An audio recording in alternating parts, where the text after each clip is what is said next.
Hey guys, tonight we begin a story that will make you question everything you think you know about impossible odds. Picture this. May 18th, 1565, you're standing on a tiny island in the middle of the Mediterranean, just 246 square kilometers of rock and dust. The sun is barely rising, and then you see it. The horizon, it's gone. Replaced by nearly 200 warships, 40,000 of the most feared soldiers on Earth are about to land on your shores. And you have 500 knights. That's it. Oh, and most of them are over 60 years old. This is the story of the Battle of Malta, where a handful of aging warriors stood between an empire and the conquest of Europe. And somehow, against every law of mathematics and military logic, they won. But how that's what we're about to discover. Now, before we dive into this incredible journey together, I need a tiny favor. If you're the kind of person who loves real history told in a way that actually keeps you awake, not puts you to sleep, then hit that subscribe button. And if at any point tonight you think, wow, I did not know, that go ahead and drop a like. No pressure though, only if you genuinely enjoy what you're hearing. Oh, and I'm curious, where are you watching from right now and what time is it where you are? Drop a comment below. I love knowing that we're scattered all across the world, but somehow we're all here together for this story.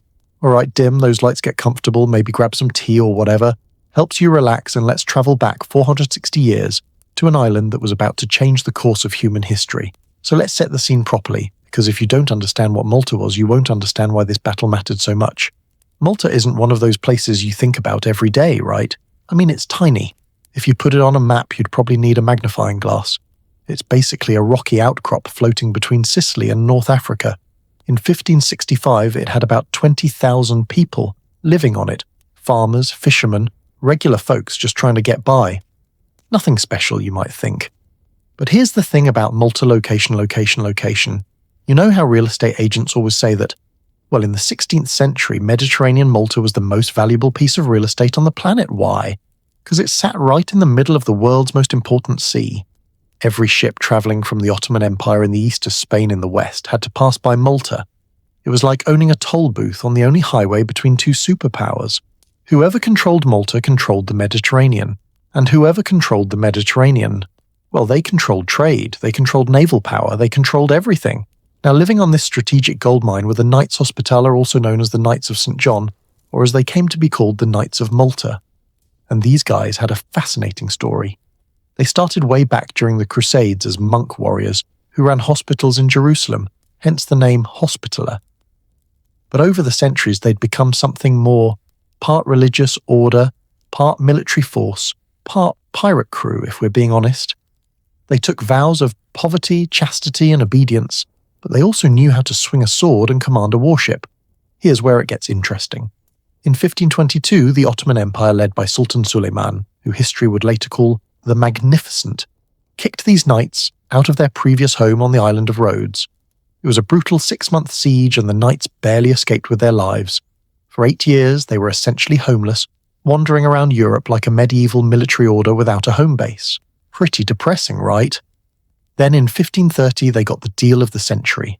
The Holy Roman Emperor Charles V offered them Malta. But get this, the annual rent was 1 Maltese falcon. Yes, you heard that right. 1 bird per year, sent to the Viceroy of Sicily. Oh, and they also had to celebrate a solemn mass on All Saints' Day. That was it. That was the rent for an entire island chain. Sounds like the best deal in history, right? Well, there was a catch. A pretty big catch, actually. The knights also had to garrison and defend Tripoli on the North African coast, which was deep in enemy territory surrounded by Barbary corsairs who were allied with the Ottomans. And everyone knew that the Ottomans would eventually come for Malta too. So yeah, the rent was cheap, but the job was basically defend this strategic island against the world's most powerful empire with your small band of aging warrior monks. When you put it that way, suddenly 1 falcon per year doesn't seem like such a bargain, does it? The knights accepted anyway. They didn't really have a choice. It was Malta or nothing. And to be fair, many of them hated it at first.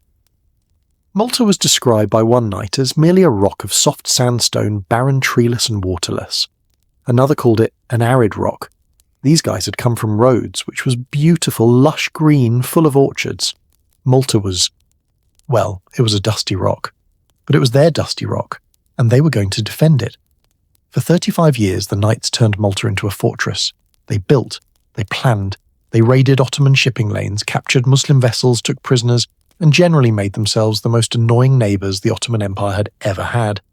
And here's the thing that really made the Ottomans furious: the knights were good at it. Really good. Between 1530 and 1565, they captured hundreds of ships and took thousands of prisoners. They weren't just defending Malta, they were actively disrupting Ottoman power in the Mediterranean. By 1565, Sultan Suleiman had had enough. He was 70 years old. He'd spent his entire reign building an empire that stretched from Hungary to Yemen, from Algeria to Persia. He'd conquered Belgrade. He'd nearly taken Vienna. He was the most powerful ruler on earth. But there was this one tiny island, this insignificant speck of rock that kept defying him. And those knights. The same order he'd driven from Rhodes 43 years earlier. They were still there, still fighting, still capturing his ships. It was personal now. This wasn't just about strategy or territory. This was about finishing what he'd started 4 decades ago. This was about completely erasing the Knights Hospitaller from the face of the earth. So Suleiman made a decision. He would send an armada so massive, so overwhelming, that Malta would fall in days. He assembled between 40,000 and 50,000 soldiers. The numbers vary depending on which historical account you read, but let's just say it was a lot. We're talking about 6,000 elite cavalry, 9,000 of the fearsome Janissaries, the Sultan's personal troops who were legendary for their discipline and ferocity, plus another 25,000 corsairs, mercenaries, sailors, and support staff. Over 180 ships. Cannons that could reduce stone walls to powder. The largest invasion force the Mediterranean had seen in living memory, and waiting for them on Malta 500 Knights Hospitaller. 500. Plus about 6,000 additional defenders, a mix of Spanish soldiers, Italian mercenaries, Maltese militia, Greek fighters, and even some galley slaves who were promised freedom if they fought. So let's do the math here: roughly 6,500 defenders total against 40,000 to 50,000 invaders. That's odds of somewhere between 6 to 1 and 8 to 1. In military terms, that's not a battle. That's a massacre waiting to happen. But here's what makes this story so incredible. The defenders knew these odds. They knew exactly what was coming, because the Knights had something the Ottomans didn't realize: a spy network in Constantinople that was absolutely top-notch. By early 1565, the Grand Master of the Knights, a man named Jean Parisot de Valette, we'll talk much more about him soon, knew every detail of the Ottoman invasion plan. He knew how many ships, how many men, even which commanders were leading the expedition. Knowledge is power, right? But even with that knowledge, what could he really do? Well, he prepared. Over the winter and spring of 1565, de Valette did everything humanly possible to get Malta ready. He finished construction on Fort St. Elmo, a star-shaped fortress at the tip of a peninsula that controlled access to 2 major harbours.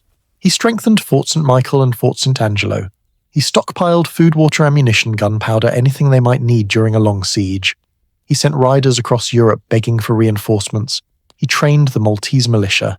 He inspected every wall, every cannon, every defensive position himself. But no matter how much he prepared, the math didn't change. 6,500 versus 40,000. David versus Goliath doesn't even begin to cover it. This was more like David versus Goliath's entire extended family, all of Goliath's friends and Goliath's professional army. On the evening of May 17th, 1565, the knights and defenders of Malta went to bed knowing tomorrow would change everything. Some prayed. Some wrote letters to loved ones they'd never see again. Some sharpened their swords one last time. The Maltese civilians huddled in their homes, terrified of what dawn would bring. And then, as the sun began to rise on May 18th, someone on the watchtower saw them. Ships. So many ships that the sea itself seemed to disappear. The horizon was just gone, replaced by sails and wooden hulls as far as the eye could see. One eyewitness, a Spanish soldier named Francisco Balbi di Correggio, would later write that it looked like the entire ocean had turned into a forest of masts. Can you imagine standing on those walls and seeing that, knowing that each of those ships carried soldiers who wanted you dead? Knowing that somewhere in that fleet were cannons powerful enough to turn your stone fortress into rubble. The Ottoman fleet anchored at Marsaxlokk Bay, about 6 miles from the main fortifications. For a day they just sat there. Maybe they were resting after the voyage. Maybe they were letting the psychological terror sink in. Because that's what siege warfare is really about. It's as much psychological as physical. Make the enemy feel hopeless before you even fire a shot, and from the walls of Malta looking out at that massive armada hopeless was probably the main emotion everyone was feeling, except for one man. Jean Parisot de Valette, the 70-year-old Grand Master, stood on the walls of Fort St. Angelo and looked at that fleet. And according to the historical records, he didn't show fear. He didn't panic. He gathered his knights and the defenders together and gave them a speech. We don't have the exact words, but we know the gist of it. He told them they were about to enter a struggle between the Gospel and the Quran. He told them that Europe was watching. He told them that they had to hold Malta no matter the cost, because if they failed, the Ottomans would have a direct path to invade Sicily, then Italy, then all of Christian Europe. He told them they were the only thing standing between civilization and catastrophe, and then he told them something else, something that would define the entire siege. We fight not for glory, not for riches, not for honor, but for our faith and for the safety of our families and our home. Every man who dies today dies a hero. It was May 18th, 1565. The Ottoman Empire, the most powerful force on earth, had arrived to wipe out a tiny island defended by a few hundred aging knights and some local militia.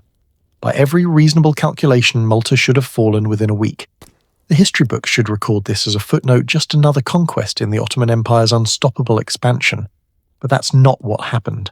Not even close. What happened over the next 4 months would become one of the most legendary sieges in all of human history. It would be studied in military academies for centuries. It would inspire paintings, books, poems, and even the layout of an entire city. It would mark the beginning of the end of Ottoman expansion into Europe. And it all started here on this tiny island on this May morning, when a handful of warriors decided that sometimes, just sometimes, the impossible is worth fighting for. So how did they do it? How did 500 knights and 6,000 defenders hold off an empire? What strategies did they use? What mistakes did the Ottomans make? And more importantly, what can we learn from this story about courage, preparation, and never giving up, even when the odds are completely, utterly, impossibly stacked against you? Well, that's exactly what we're going to explore.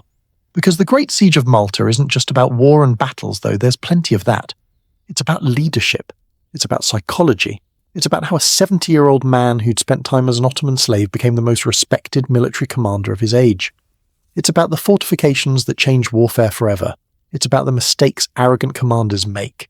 And it's about the moment when Europe realized that maybe, just maybe, the Ottoman Empire wasn't invincible after all. Next, we're going to meet the man at the center of this entire story, Jean Parisot de Valette.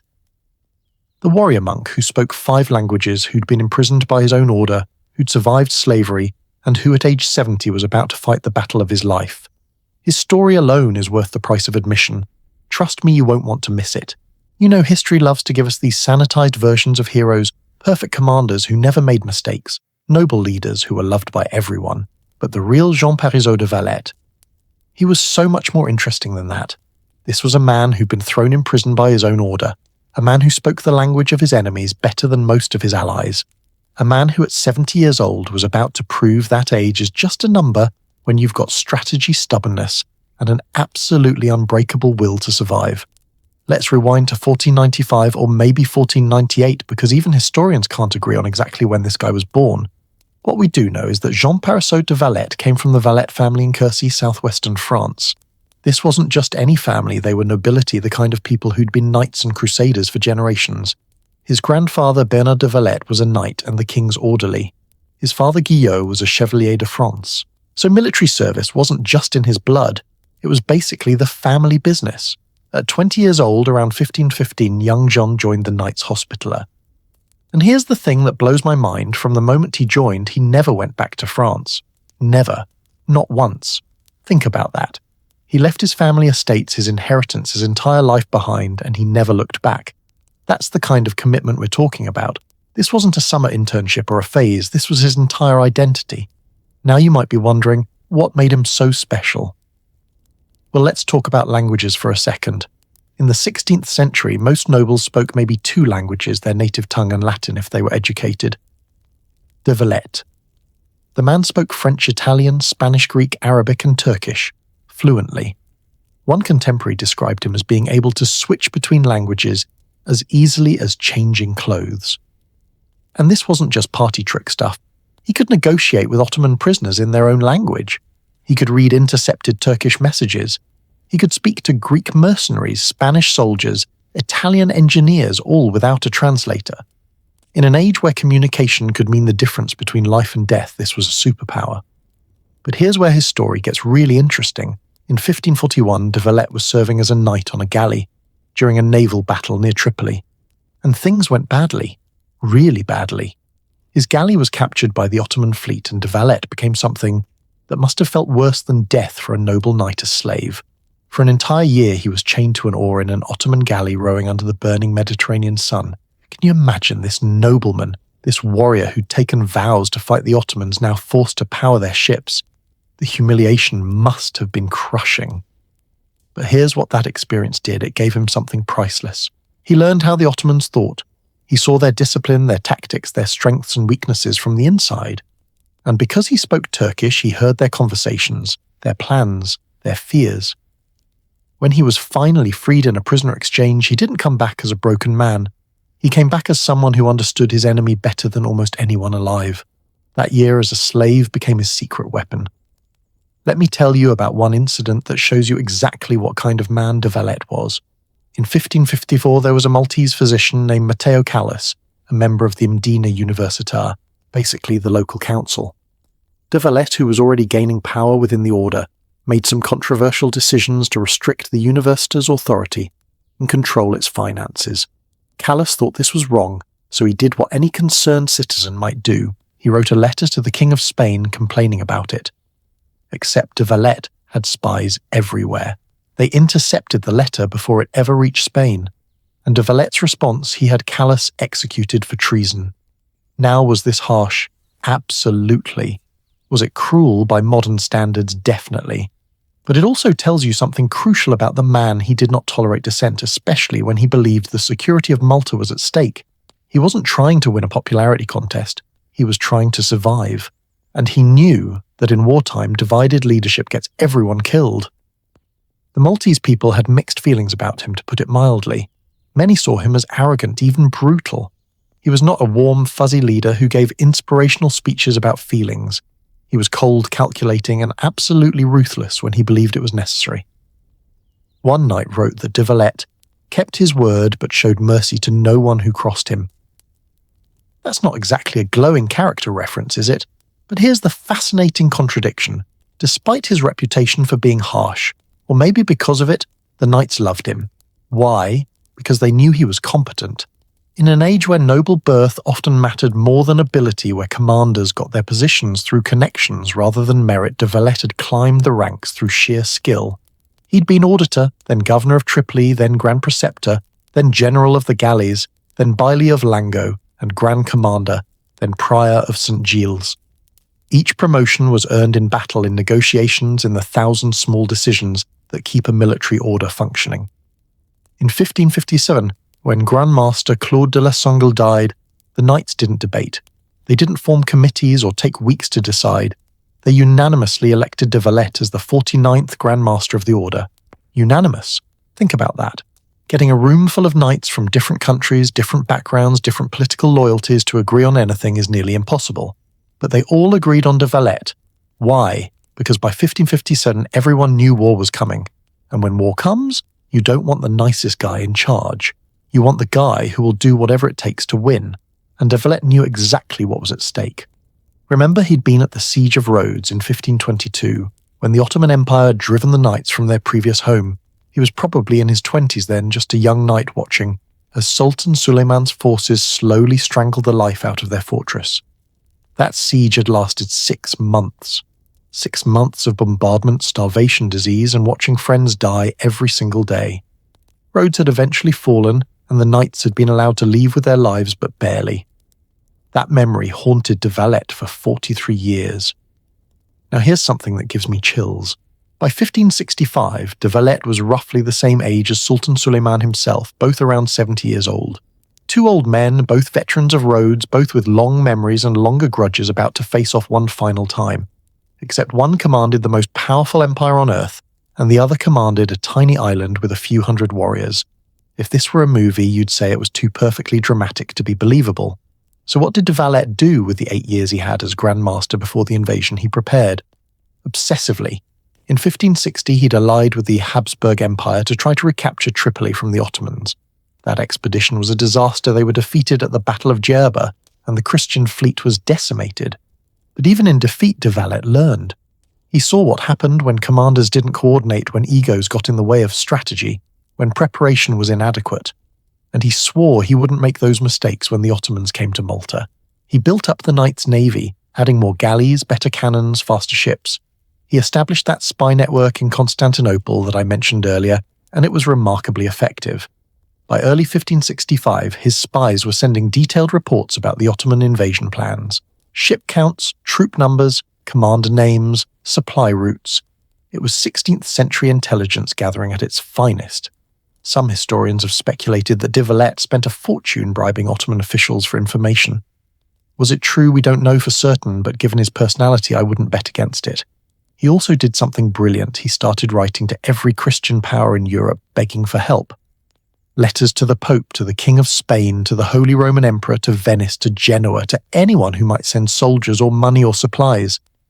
Most of them wrote back with sympathetic words and empty promises, but de Valette kept writing, kept pleading, kept reminding them that if Malta fell, they'd be next. It was exhausting diplomatic work, the kind that doesn't get mentioned in the heroic paintings and poems, but it was essential. And here's something that shows you his attention to detail. In the months before the siege, de Valette personally inspected every defensive position on Malta, every fort, every wall, every gun emplacement. He walked the entire perimeter of the fortifications, pointing out weak spots, ordering repairs, testing fields of fire.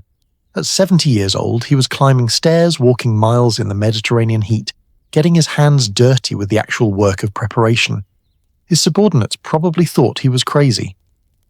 But when the Ottomans arrived and tried to exploit what they thought were weaknesses in the defences, they found that de Valette had already reinforced those exact spots. Let me share one more story that perfectly captures who this man was. There's a perhaps apocryphal tale. Historians debate whether it actually happened, but it's so perfectly de Valette that I hope it's true. Supposedly, during the preparations, some of the younger knights were complaining about the amount of work they had to do. Endless drills, constant construction inspections at all hours. One knight allegedly said something like, "The Grand Master treats us like common labourers." And word got back to de Valette. His response: he showed up the next day and spent 8 hours hauling stones and mixing mortar alongside the workers. Didn't say a word, just worked. The complaining stopped. Whether that story is true or not, it reflects how de Valette was remembered as a leader who never asked his men to do anything he wouldn't do himself. And in May 1565, when those Ottoman ships appeared on the horizon, every single knight and defender on Malta knew they were led by a man who would rather die than surrender. A man who'd survived slavery, who spoke the enemy's language, who knew their tactics, and who had spent 8 years preparing for this exact moment. But here's the question that must have been going through de Valette's mind as he watched that massive fleet anchor at Marsaxlokk Bay. Was preparation enough? Could strategy overcome such overwhelming numbers? He'd done everything humanly possible to get ready for this invasion. But 40,000 Ottoman soldiers were now on his shores, and he had maybe 6,500 defenders. The math was brutal, the odds were impossible. And yet if you'd asked de Valette if he thought Malta could hold, you know what he would have said. According to one account, when a worried knight asked him if they could survive, de Valette looked him in the eye and said, "We will hold or we will die. There is no third option." Not exactly comforting words, right? But sometimes the truth is more inspiring than false hope. These men knew they were facing death, but they also knew they were led by a 70-year-old warrior who'd spent his entire life preparing for this fight, who understood the enemy better than the enemy understood themselves, and who would never ever give up. That's who Jean Parisot de Valette was: complex, controversial, brilliant, ruthless, and absolutely unbreakable.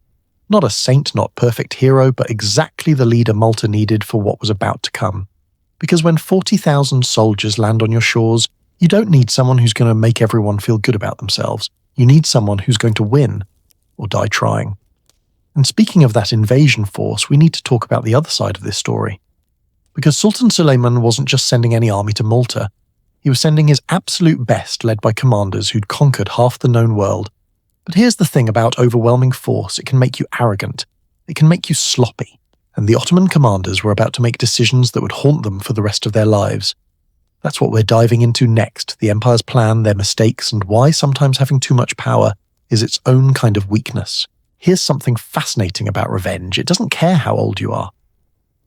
Sultan Suleiman the Magnificent was 70 years old in 1565, sitting in his palace in Constantinople, surrounded by more wealth and power than almost any ruler in human history. He controlled an empire that stretched across 3 continents. His word was literally law for millions of people. But none of that mattered, because there was this one tiny island he couldn't get out of his head. And on that island were the same knights he'd driven from Rhodes 43 years earlier. Still there, still fighting, still capturing his ships and taking his people prisoner, and it was driving him absolutely crazy. Let me paint you a picture of Suleiman in 1565. This was a man who'd spent his entire 45-year reign winning. When he became sultan in 1520, the Ottoman Empire was already powerful. By 1565, it was the undisputed superpower of the age. He'd conquered Belgrade in 1521. He'd taken Rhodes in 1522, that's where he first defeated these same Knights Hospitaller. He'd won the Battle of Mohacs in 1526, basically destroying the Kingdom of Hungary in a single afternoon. In 1529, he'd laid siege to Vienna itself, the heart of Christian Europe, and though he didn't take it, the fact that Ottoman armies got that far terrified everyone.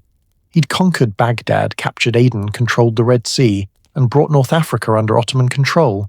His navy dominated the Mediterranean. His armies were considered invincible. And yet, these knights, these stubborn, annoying, persistent knights kept raiding his shipping lanes. They kept taking his vessels. They kept disrupting trade. And it wasn't just about the money or the strategic inconvenience, it was personal. Do you know what it's like when you can't finish something? When there's that one task on your to-do list that's been there for years, mocking you every time you look at it? That's what Malta was for Suleiman, unfinished business. But here's the thing that really pushed him over the edge. In mid-1564, one of the Knight's most notorious sea captains, a guy named Romegas, who was basically a sanctioned pirate, captured several large Ottoman merchant ships. Now that happened all the time, but these particular ships, one of them belonged to the chief eunuch of the Sultan's palace. Another carried the governor of Cairo, another had the governor of Alexandria on board, and get this, one ship was transporting the former nurse of Suleiman's daughter. These weren't random captures, these were Suleiman's people, his inner circle, his family's servants. Can you imagine you're the most powerful ruler on earth, and some knight on a tiny island just kidnapped your daughter's childhood nurse? The humiliation, the sheer audacity of it. According to Ottoman court records, when Suleiman heard about this, he reportedly said, "The Knights of Malta must be wiped from the face of the earth. Not defeated, not conquered, wiped from the face of the earth." That's a whole different level of angry. So Suleiman made a decision. One last campaign, one final victory before he died. He would personally oversee the planning for the complete annihilation of the Knights Hospitaller. No mercy, no negotiations, no honourable surrender like he'd offered at Rhodes. This time, total destruction. He wanted Malta so thoroughly conquered that no one would ever dare challenge Ottoman power again. Now, here's where things get interesting from a military perspective. Suleiman assembled one of the largest invasion forces the Mediterranean had ever seen. But, and this is crucial, he didn't lead it himself. At 70, he was too old, too tired, and frankly too smart to sail across the Mediterranean for a siege. So he did what seemed logical, he divided the command. The naval forces would be led by Admiral Piyale Pasha, a brilliant sailor who'd won the Battle of Djerba just 5 years earlier. The land forces would be led by Lala Kara Mustafa Pasha, an experienced military commander, and both of them would be subordinate to Turgut Reis, also known as Dragut, the most feared corsair in the Mediterranean. On paper, this looked like a dream team, 3 proven commanders, each excellent in their specialty. But here's the thing about divided command that every military historian will tell you, it's a recipe for disaster. Because when you have 3 leaders, you don't have 3 times the leadership. You have 3 different egos, 3 different strategies, and 3 different ideas about what victory looks like. And that's before we even get to the personality conflicts. Let me tell you about these 3 men because understanding them helps explain why everything went so wrong. First, Admiral Piyale Pasha. This guy was born around 1515, probably of Croatian or Bosnian origin. Lots of Ottoman admirals came from Christian families who converted to Islam. He'd risen through the navy ranks based purely on skill becoming Grand Admiral at a relatively young age. In 1560, at the Battle of Djerba, He'd commanded the Ottoman fleet that absolutely destroyed a Christian alliance navy. We're talking about a victory so complete that the Ottomans captured or sank almost the entire enemy fleet. So Piali was confident, successful, and used to winning. He was also used to being in charge. Then you have Lalakara Mustafa Pasha, commander of the land forces. Lala was actually a title meaning tutor. He'd been a tutor to Ottoman princes, which tells you he was educated and politically savvy, not just a military man. Kara means black, possibly referring to his hair or complexion. He was known for being methodical, careful, strategic. He liked to plan, to calculate, to minimize risks. Good qualities in a general right. Except when you're paired with aggressive commanders who want to attack immediately. And finally, the supreme commander, Turgut Reis, known to Europeans as Dragut. This man was a legend. Born around 1485 in Turkey, he'd been a corsair, basically a government-sanctioned pirate for decades. He'd raided coastal towns from Spain to Italy. He'd captured countless ships. He'd fought against the Knights Hospitaller specifically for most of his adult life. There were stories about him, probably exaggerated, but still that he could predict weather patterns, that he could outmaneuver any Christian captain, that he was so ruthless he once sold an entire town's population into slavery. By 1565, he was about 80 years old, and he was still the most feared naval warrior in the Mediterranean. The Christians literally called him the drawn sword of Islam. So you've got these three powerful men, each with their own reputation, their own methods, and their own ideas about how to take Malta. And before they even reached the island, the problems started.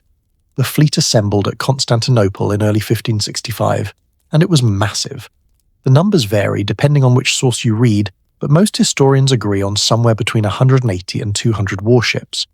Galleys transport ships supply vessels a floating city of wood and canvas. On board were approximately 6,000 elite cavalry, 9,000 janissaries, the Sultan's professional infantry, who are legendary for their discipline, and somewhere between 20,000 and 30,000 additional soldiers, sailors, corsairs, and support personnel. Plus all the supplies for a long siege cannons, gunpowder, shot food water, medical supplies, siege equipment. It was the largest amphibious invasion force assembled in decades. They set sail in April 1565, and almost immediately the command problems emerged. Piali Pasha wanted to arrive quickly, strike hard, and win fast. He was a naval man. He understood that keeping a fleet at sea was expensive and risky. Storms, disease, supply problems, every day at sea was a day something could go wrong. His strategy was speed and overwhelming force. Mustafa Pasha, on the other hand, wanted to be cautious. He wanted to scout, to plan to understand the terrain before committing to an attack. He was thinking like a land commander: establish bases, secure supply lines, don't rush into anything. These are both valid approaches, by the way. They're just completely incompatible with each other, and Dragut wanted blood. He'd been fighting these knights for 40 years. He knew them, he hated them, and he wanted to destroy them personally. His approach was aggressive, personal, and emotionally driven. Again, not necessarily bad, but very different from the other two. On May 18, 1565, when the Ottoman fleet finally arrived at Malta and anchored at Marsaxlok Bay, the command immediately had their first major argument. And this disagreement would shape the entire siege. Piali Pasha wanted to anchor the fleet in Marsamxet harbour on the north side of the Grand Harbour area. This made perfect sense from a naval perspective. It was sheltered, it was close to the action, and it protected the fleet from the sirocco winds that could damage ships anchored on the south coast. But there was one problem. Fort St. Elmo guarded the entrance to Marsamxet harbour, a small star-shaped fort sitting on a rocky peninsula. And as long as that fort had cannons pointed at the harbour entrance, the Ottoman fleet couldn't safely anchor there. So Piali's plan required taking Fort St. Elmo first. Mustafa Pasha thought this was insane. Why attack the most fortified position first? He wanted to march inland, take the old capital city of Medina, which was poorly defended, then attack the main fortifications, Fort St. Angelo and Fort St. Michael, from the land side where they were weaker. It was a logical, cautious strategy. Take the easy target first, establish a base, then tackle the hard targets. They argued about this. According to several historical accounts, they argued for hours. And this is where the divided command really hurt them, because if one person had final authority, the decision would have been made and they could have committed fully to one plan or the other. But with three commanders, each with valid points, they compromised. And in military strategy, compromise is often worse than choosing the wrong plan and executing it well. Here's what they decided: they'd attack Fort St. Elmo first, but they'd do it quickly. Piali convinced them it would only take a few days, maybe a week at most. It was a small fort. How long could it possibly hold out against the full might of the Ottoman Empire? Just reduce it to rubble with artillery, storm it, and then move on to the main targets. Quick and easy.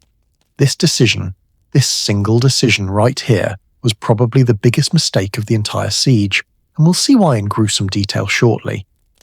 But for now, I want you to understand the mindset. These commanders had conquered cities across 3 continents. They defeated armies twice the size of Malta's entire population. They were so confident in their overwhelming superiority that they genuinely believed this would be a quick campaign. Some Ottoman sources suggest they thought the entire siege would be over in 2 or 3 weeks total. There's a certain tragic irony here, don't you think? Suleiman the Magnificent, who'd spent 45 years winning wars, who'd built an empire larger than Rome at its height, who commanded the best-trained, best-equipped, most feared military force in the world, he sent all that power to crush a tiny island. And his commanders were so confident, so certain of victory, that they made decisions based on arrogance rather than caution. Meanwhile, on the walls of Malta de Valette watched the Ottoman fleet anchor. He saw the arguments between the commanders, his spies reported everything. And he knew something the Ottomans didn't. Fort St. Elmo wasn't going to fall in a week. Because de Valette had gambled everything on a single strategy. He'd bet that the Ottomans would attack Elmo first, and he'd turned that small fort into a death trap specifically designed to bleed the Ottoman army dry. See, here's what makes this story so incredible. It wasn't just about courage or determination. It was about psychology. De Valette understood something fundamental about military strategy time. In a siege, time is a weapon. Every day the attackers spend outside the walls is a day their supplies dwindle. Their soldiers get sick, their morale drops, and relief forces have time to arrive. De Valette didn't need to win battles. He just needed to survive long enough for the Ottomans to lose. And Fort St. Elmo was the key. That tiny fort, which the Ottoman commanders thought would fall in days, was about to become the grave of thousands of the Sultan's best soldiers.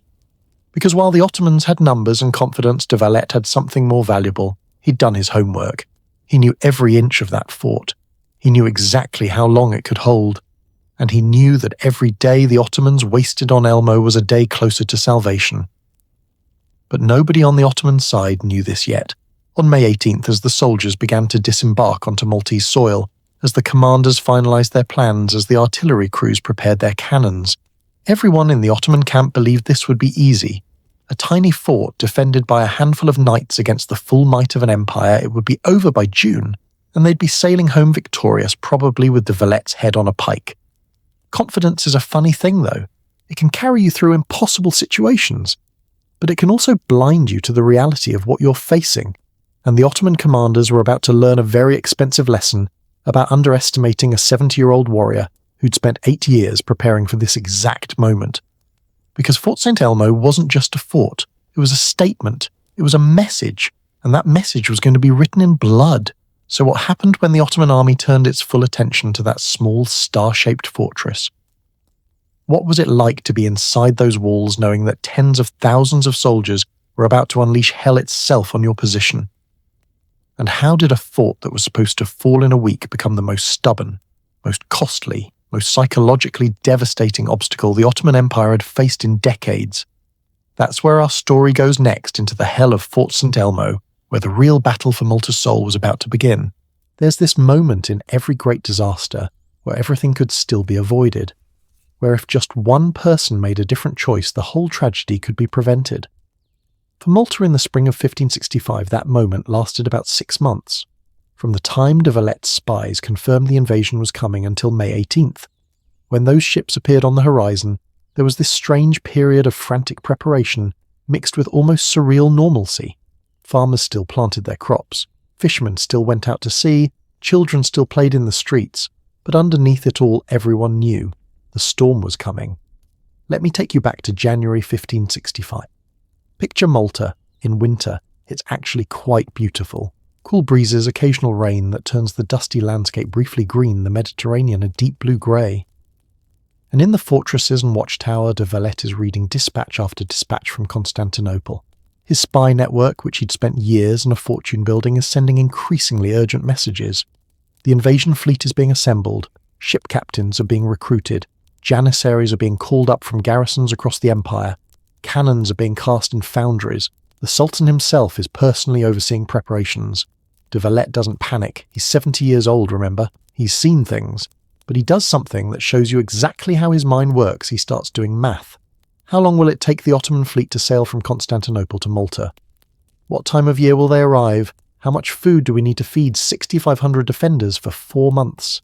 6 months. What about water? Malta has limited freshwater sources. How much gunpowder for all our cannons? How many cannonballs? How many wounded can our hospital hold? If we lose 20% of our forces in the first month, do we have enough reserves? This is the kind of logistics planning that doesn't make it into the heroic paintings, but it's what actually wins sieges. And de Valette was obsessive about it. There are account books from this period that still exist. Yes, actual financial records showing purchases of grain, salted meat, wine, olive oil, medicinal herbs, bandages, pitch, sulfur lead for bullets. Everything had to be bought, shipped to Malta and stored. And it all cost money that the knights didn't really have. Here's something that gives you insight into how desperate the situation was. De Valette sent letters to every single priory of the Knights Hospitaller across Europe. The order had properties in France, Spain, Italy, Germany, England. Well, not England anymore after Henry VIII, but everywhere else. And these priories were supposed to send money and knights to Malta whenever called upon. De Valette called upon everyone. And you know what he got back, mostly letters of support. Thoughts and prayers 16th century style. Some money trickled in. A few knights started making their way to Malta. But nothing like what was needed. The King of Spain, Philip II, promised help. He wrote beautiful letters about defending Christendom and standing firm against the infidel. But he was busy fighting his own wars, and Spain's treasury was nearly empty from decades of military campaigns. The Pope sent blessings and some money. Venice sent sympathies but no ships. They had a peace treaty with the Ottomans and didn't want to break it. The Holy Roman Emperor sent encouragement. It was all very nice, very supportive, and almost completely useless. So de Valette realised he was essentially on his own. The help, if it came at all, would come late, which meant Malta had to hold long enough for that help to arrive, and that meant fortifications. Now Malta already had 3 major forts, right? Fort St. Angelo, Fort St. Michael and Fort St. Elmo, we've mentioned them. But they weren't ready. Not for what was coming. St. Angelo was the oldest and strongest, sitting on a rocky promontory overlooking the Grand Harbour. It was basically the headquarters of the knights, their last redoubt. If everything else fell, they'd retreat to St. Angelo and die there if necessary. St. Michael was newer, built in 1552 on the Sengleia Peninsula. It was a star fort, you know, that distinctive shape, with the pointed bastions sticking out. That design wasn't just for looks. Those points created overlapping fields of fire, meaning that attackers approaching any wall would be shot at from multiple angles. It was cutting-edge military architecture for the 1550s, but it had been built quickly and some of the walls weren't as thick as they should be. And then there was St. Elmo. Oh, St. Elmo. This fort was originally just a watchtower built back in 1488. Then in 1533 the knights reinforced it a bit, but it wasn't until 1552, after the Ottomans had sailed into Marsamxett harbour completely unopposed during a raid in 1551, that the knights said, "Okay, we actually need a proper fort here." So they demolished the tower and built a star fort designed by a Spanish engineer named Pedro Pardo. But here's the thing about Fort St. Elmo, it was never meant to withstand a prolonged siege. It was meant to be a deterrent, a strong point that controlled access to the harbours. The peninsula it sat on was rocky, narrow and exposed on 3 sides to the sea. The landward side faced Mount Siberas, which was higher ground. Any military engineer will tell you that's a problem. If the enemy puts artillery on that high ground, they can bombard you from above. Fort St. Elmo was tactically important, but strategically vulnerable. De Valette knew this. He knew all of this. And in the months leading up to May 1565, he made a decision that was either brilliant or insane, depending on how you look at it. He decided to reinforce St. Elmo anyway. Not because he thought it could hold indefinitely, but because he needed it to hold long enough. Remember the Ottoman command argument about where to attack first? De Valette was betting his entire strategy on the Ottomans choosing to attack Elmo, and if they did, he wanted that fort to make them bleed for every inch. So in those final months, crews worked around the clock on St. Elmo. They thickened walls, they dug ditches, they built a ravelin that's an additional fortification in front of the main walls, basically a mini-fort designed to slow attackers down. They installed more cannons, including some of the heaviest artillery Malta had. They stockpiled ammunition, food, water. They even built an underground tunnel system so defenders could move between different parts of the fort without being exposed to enemy fire. But de Valette did something else that was pure psychological warfare. He made sure everyone in the Christian world knew what was coming. He sent letters everywhere describing the Ottoman preparations in vivid detail. He wanted Europe to understand that if Malta fell, the Ottomans would have a perfect base to attack Sicily, then Italy, then who knows where. Queen Elizabeth III of England, Protestant England, mind you, not exactly best friends with the Catholic Knights, even she wrote a letter saying, "If the Turks should prevail against the Isle of Malta, it is uncertain what further peril might follow to the rest of Christendom." Think about that for a second. A Protestant queen acknowledging that Catholic warrior monks were the last defence against Ottoman expansion. That's how serious everyone knew this was. This wasn't about religion, not really. It was about power, about which civilization would dominate the Mediterranean. Meanwhile, the civilian population of Malta was preparing too in their own way. And here's something the heroic histories often skip over. Most of the 20,000 civilians on Malta didn't really have a choice in any of this. They were farmers, shopkeepers, fishermen, craftsmen. They didn't sign up to fight an empire. But when April came and rumours started spreading that the Ottoman fleet had left Constantinople, everyone knew what was at stake. If the Ottomans won, the men would likely be killed, the women and children sold into slavery. This was the reality of 16th century warfare. So the civilians did what they could. They brought food stores into the fortified towns. They prepared cellars as shelters. The able-bodied men joined the militia training with whatever weapons they could find, old swords, hunting bows, farm tools if necessary. The women prepared bandages and medical supplies. The elderly and children were moved away from the likely battlegrounds where possible, though on an island as small as Malta there weren't many safe places. De Valette organised all of this with the same meticulous attention to detail he applied to everything else. He set up a system of watchtowers and signal fires so that news of the Ottoman landing could reach the fortresses within minutes. He assigned specific defensive positions to different groups. Knights here, Spanish soldiers there, Maltese militia in reserve, Greek mercenaries at this gate. He drilled them relentlessly. Some of the knights complained about the constant training. They were nobles, not common soldiers. Why did they need to practice the same manoeuvres over and over? And de Valette's response, according to one account, was simple. Because when the Ottomans come, exhaustion and terror will make you forget everything you know. Drill until your body remembers what your mind forgets. That's actually really profound when you think about it. He understood that in the chaos of battle, people revert to their training, so he made sure that training was absolutely solid. There's this one story from April 1565 that I find particularly moving. A young Maltese man, his name was recorded as Giovanni, though we don't know his family name, approached de Valette and asked what would happen to his wife and baby daughter if the Ottomans broke through. And de Valette, this hard, ruthless commander who'd executed people for dissent, reportedly put his hand on Giovanni's shoulder and said, "Then we will all die together and God will remember our sacrifice." Not exactly comforting, but honest. And Giovanni joined the militia. By late April, early May, Malta was as ready as it was going to be. The warehouses were full not enough for a year, but enough for several months if they were careful. The fortifications were as strong as they could make them in the time available. The defenders were trained and positioned. The civilians were as safe as possible.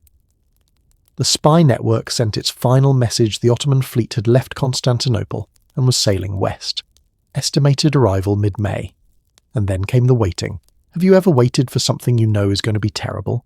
A difficult conversation, a medical procedure, bad news you know is coming. That's what those final days of early May must have felt like. The weather was beautiful, warm sun, clear skies, gentle winds, perfect Mediterranean spring weather, and everyone on Malta was just waiting. De Valette spent those days doing final inspections, walking the walls of each fort, checking supplies, talking to commanders, making small adjustments. At night he attended Mass in the chapel of Fort St. Angelo. He was a deeply religious man. Remember, these knights were technically monks who'd taken vows. And in those final peaceful days, he prayed. Not for victory according to one account, but for strength to do his duty regardless of the outcome. On the evening of May 17th, de Valette called together all the knights for one final council. About 500 men gathered in the main hall of Fort St. Angelo. Can you picture it? Flickering torches on the walls, Shadows dancing these warriors in their distinctive 8-pointed cross tunics, many of them grey-haired, some elderly, all of them knowing that these might be their last days on Earth. De Valette spoke to them. We don't have a transcript of what he said, but multiple accounts agree on the main points. He reminded them that they'd taken vows to defend Christianity. He told them that their sacrifices wouldn't be forgotten. He acknowledged that the odds were against them. He didn't lie or sugarcoat it.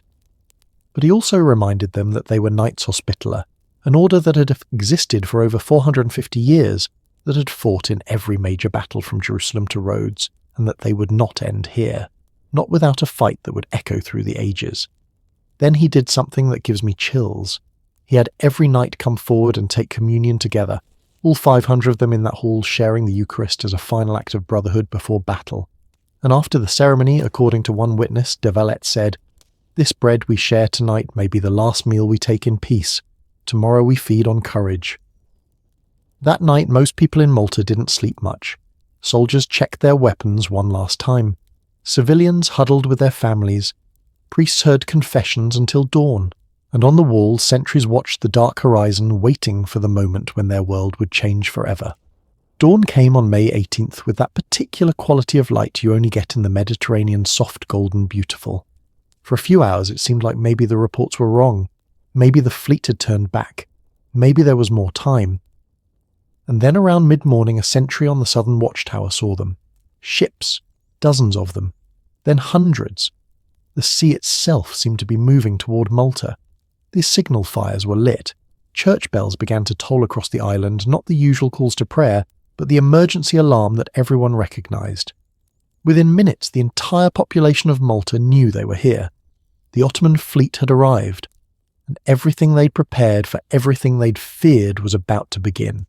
De Valette, standing on the walls of Fort St. Angelo, watched the fleet approach through a brass telescope.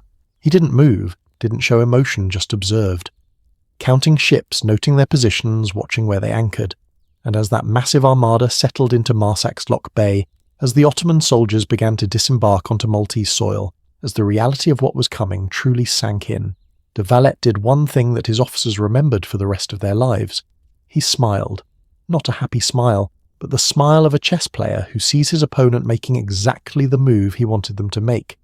Because the Ottomans were anchoring on the south coast, which meant they'd have to march north to attack the fortifications, which meant they'd almost certainly attack Fort St. Elmo first, to secure the harbour, which was exactly what De Valette had prepared for. The trap was set. Now it just had to work. Over the next few days, as the Ottoman commanders argued about strategy, and the soldiers set up their camp, Malta held its breath. This was the last moment of calm before the storm, the last few hours when children could still play, when couples could still hold each other, when warriors could still pray in peace. Because once the bombardment began, once Fort St. Elmo came under attack, there would be no more calm. Only fire and blood and the desperate struggle to survive. And that's where we're going next, into the hell of Fort St. Elmo itself, into 28 days that would cost thousands of lives and change the course of history, into a battle so savage, so desperate, so absolutely brutal, that it would be remembered for centuries. The defenders thought it might hold a week. The attackers thought it would fall in days. Neither side knew they were about to enter one of the bloodiest sieges of the entire 16th century, and it was all for one small star-shaped fort on a rocky peninsula.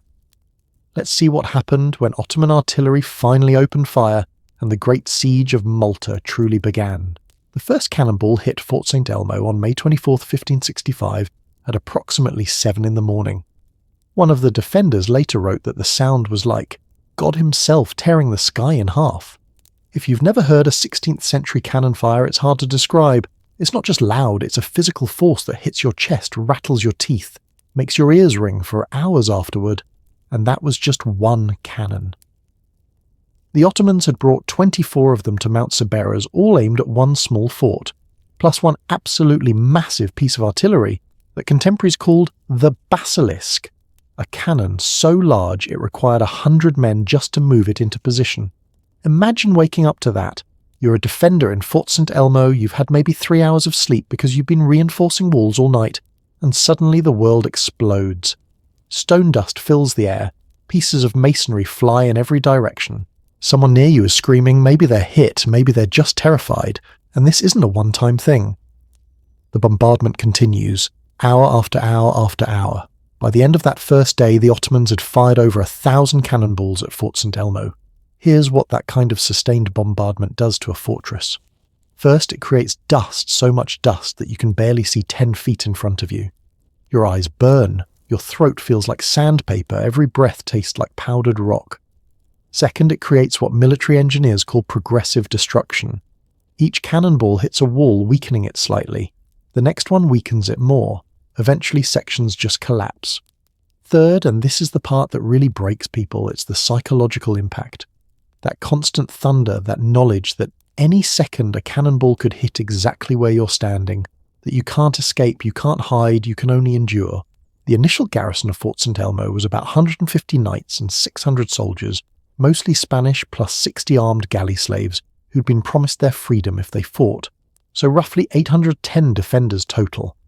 Against, well, we don't know the exact number of Ottoman soldiers assigned to take Elmo, but estimates suggest somewhere between 8,000 and 10,000 men, 10-to-1 odds minimum, and that's before we factor in the artillery advantage.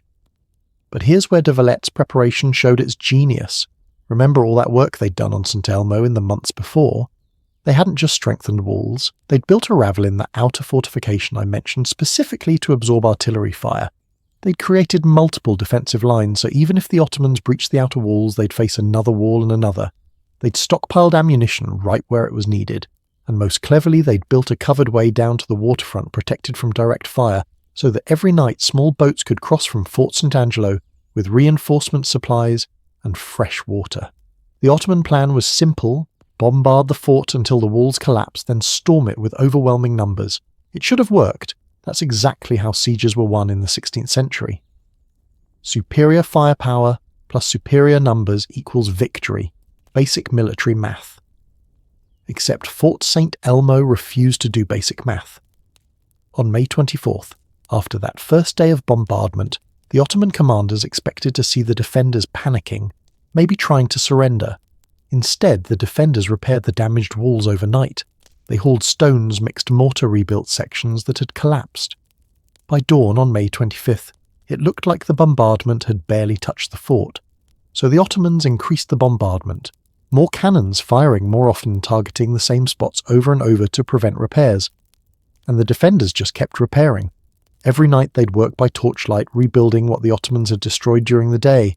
It became this surreal routine: destruction by day, reconstruction by night. The Ottomans, watching in growing frustration as their artillery, which should have reduced this fort to rubble in 3 days, seemed to be making no progress at all. On May 27th, the Ottomans decided to get serious. They moved that massive basilisk cannon into position on Mount Siberas. This thing was a monster. Historical records suggest it fired stone balls weighing over 300 pounds. When it fired, people on the other side of Malta felt the ground shake.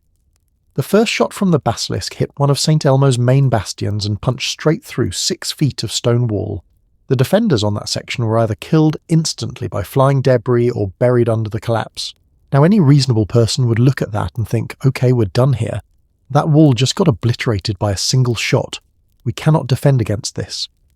But the commander of Fort St. Elmo at that time, an Italian knight named Luigi Broglia, did something that tells you everything about the mindset of these defenders. He had his men pile sandbags, wooden beams, anything they could find into the breach, and he positioned his best arquebusiers, that's soldiers with early firearms, right behind the improvised barrier. So when the Ottomans tried to advance through the breach, thinking it was now an easy entry point, they walked into point-blank musket fire. The psychology of this is fascinating. Don't you think the Ottomans kept expecting rational behaviour surrender, when the situation is hopeless retreat, when the position is untenable? But the defenders of St. Elmo had moved beyond rational calculation. They knew they were probably going to die. They'd accepted that.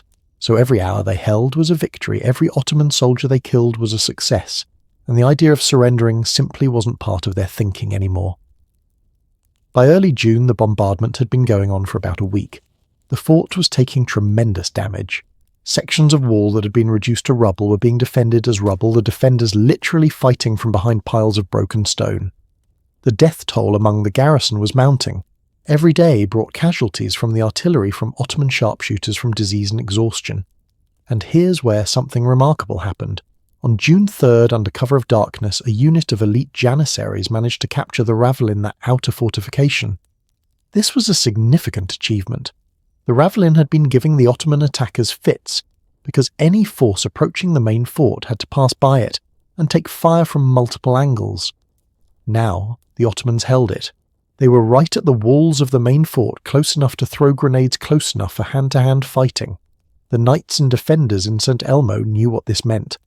With the janissaries holding the Ravelin, the fort's days were numbered. They couldn't rebuild walls effectively because they were under constant close-range fire. They couldn't maneuver because the janissaries could see every movement. It was June 3rd and the fort had held for 10 days. 10 days when the Ottoman commanders had predicted 3.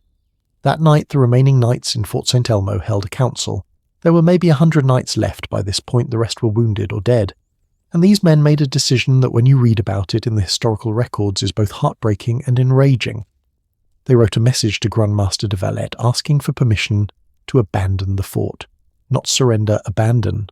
They wanted to stage a night sortie, fight their way out, die with swords in their hands rather than be buried under collapsing walls. Here's what they wrote, and this is almost word for word from the historical account by Francisco Balbi di Correggio. The fort is breached beyond repair. The enemy is at our walls. Every hour brings more death. We beg permission to die as knights with blade in hand rather than crushed like insects under stone. The message was carried across the Grand Harbour by boat that night. De Valette read it by candlelight in Fort St. Angelo, and his response is why this man became a legend. He didn't give them permission. He didn't even acknowledge their suffering. What he did was brilliant and absolutely cold-blooded. He sent a commission, a group of senior knights, to sail to St. Elmo and inspect the fort's condition, to see if it was really as hopeless as the defenders claimed. Now this commission arrives at dawn on June 4th and they're looking at a fort that's been under continuous bombardment for 11 days. Walls are destroyed, bodies are being buried in shallow graves because there's no time for proper burials. The wounded are lying in the chapel because the infirmary is too damaged. The stench of death and gunpowder is overwhelming, and the commission has to write a report back to de Valette about whether the fort can continue to hold. They couldn't agree. Some members of the commission said, "This fort is finished, let these men evacuate." Others said, "It can hold a few more days." They sent both opinions back to de Valette, and de Valette's response to this divided commission, to this desperate plea from dying men, was a masterpiece of psychological manipulation. He announced that he would send fresh knights to Fort St. Elmo to relieve the original garrison, but only if those knights wanted to leave. "I would never force brave knights to remain in a position they consider untenable," he said publicly. "But I also would never deny brave knights the honour of dying in defence of their faith." Do you see what he did there? He made it about honour, about courage, about whether the knights in St. Elmo were brave enough to keep fighting, or whether they needed to be relieved by braver men. It was manipulation pure and simple. But it worked. The knights in St. Elmo, shamed by the implication that they might be cowards, sent back a message. "We will hold until relieved, or until death. Send no reinforcements. We have all we need." That's not true, of course. They didn't have all they needed. They needed rest medical care, intact walls, and about 10,000 more soldiers. But they had pride, and sometimes, bizarrely, pride can keep you fighting when logic says to quit. Meanwhile, across the harbour on Mount Siberus, the Ottoman commanders were having their own crisis. It had been almost 2 weeks. They'd fired thousands of cannonballs. They'd thrown their best janissaries at this fort. They'd captured the Ravelin, breached the walls, killed hundreds of defenders, and Fort St. Elmo was still there, still fighting, still costing them casualties every single day. Dragut, the supreme commander and legendary corsair, was becoming increasingly frustrated. Remember, this was an 80-year-old man who'd spent his entire life winning battles. He'd raided the coasts of Italy, Spain, and North Africa. He'd defeated Christian fleets. He'd conquered cities. And now this tiny fort held by a few hundred exhausted defenders was making him look incompetent in front of the entire Ottoman army. On June 17th, Dragut made a decision that would cost him his life. He ordered the artillery to lower their aim. See, most of the cannons were firing at the upper sections of St. Elmo's walls, trying to create breaches. But Dragut noticed that the defenders had built earthwork fortifications behind the walls, essentially piles of dirt and sandbags that absorbed fire. So he wanted the cannons to fire lower to hit the base of the walls and bring entire sections down. The artillery crews adjusted their aim, and that afternoon one of the cannons misfired. We don't know exactly what went wrong, maybe the powder charge was too large, Maybe the barrel had a flaw.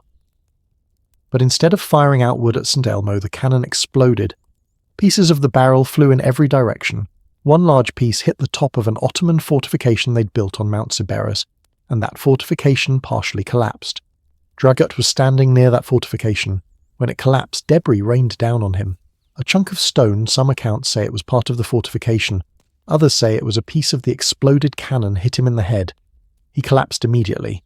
His officers rushed him to the medical tent, but the injury was severe. Dragut, the feared corsair, the supreme commander of the Ottoman forces at Malta, had been mortally wounded by his own artillery. He didn't die immediately. He lingered for several days semi-conscious, occasionally lucid. But his active command was over, and just like that, the Ottoman expedition lost its most experienced, most aggressive, most feared leader. The command structure, already problematic with 3 leaders, now had only 2, and Piale Pasha and Mustafa Pasha disagreed on almost everything. But the bombardment continued. The assaults continued. June 18th, June 19th, June 20th. Day after day, the Ottomans threw men at Fort St. Elmo's ruined walls. Day after day, the defenders fought them off. The casualty numbers on both sides were horrific. Contemporary accounts suggest the Ottomans were losing hundreds of men per day, Janissaries, their best troops, dying in heaps in front of the fort.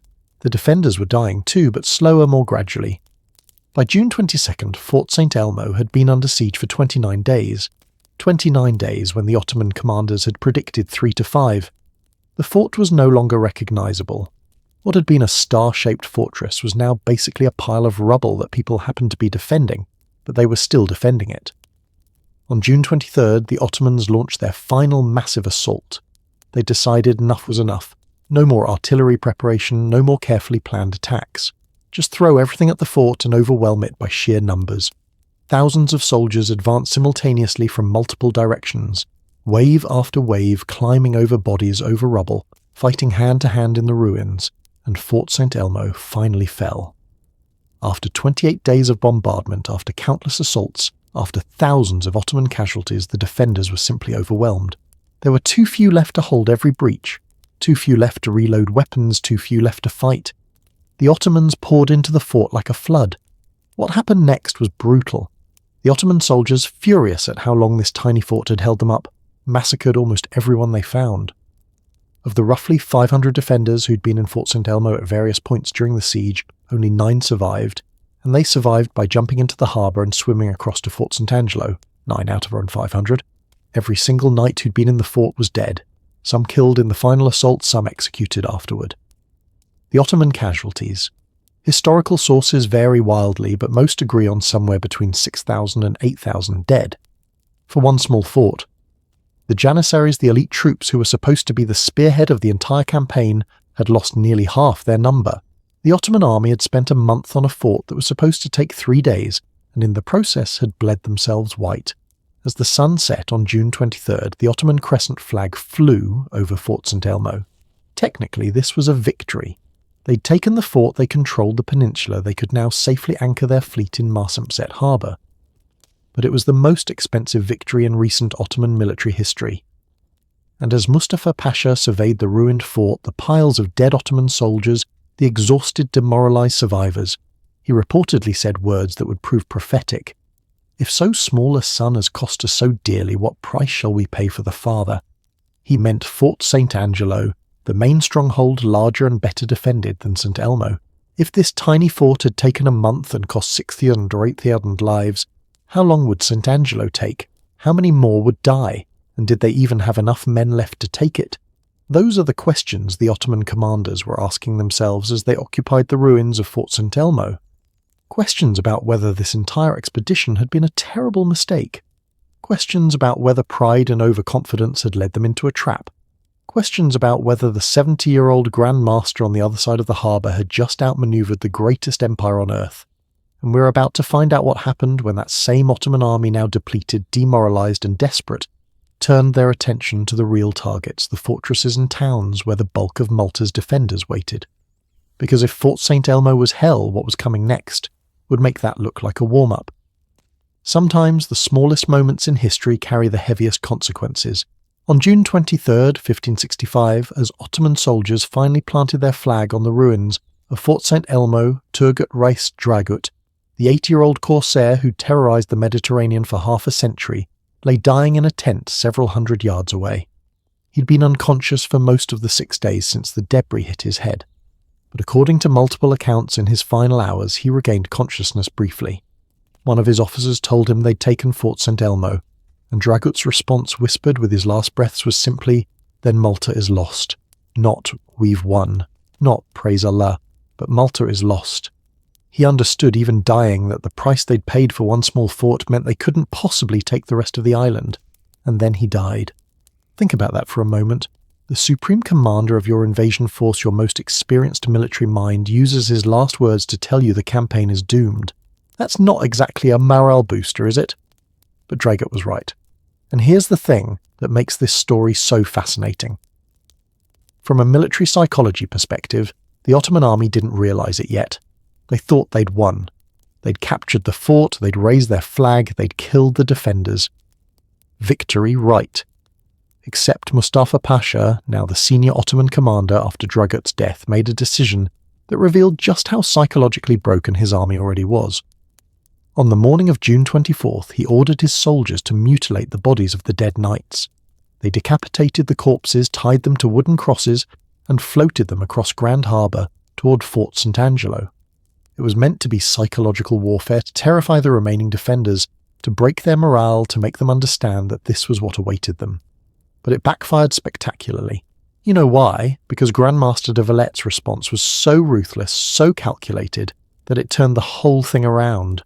De Valet ordered all the Ottoman prisoners in Fort St. Angelo. There weren't many, maybe 50 or 60 men who'd been captured in various skirmishes brought to him, and he had every single one of them beheaded.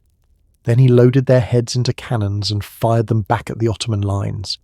Can you imagine being an Ottoman soldier and having a human head land near your feet?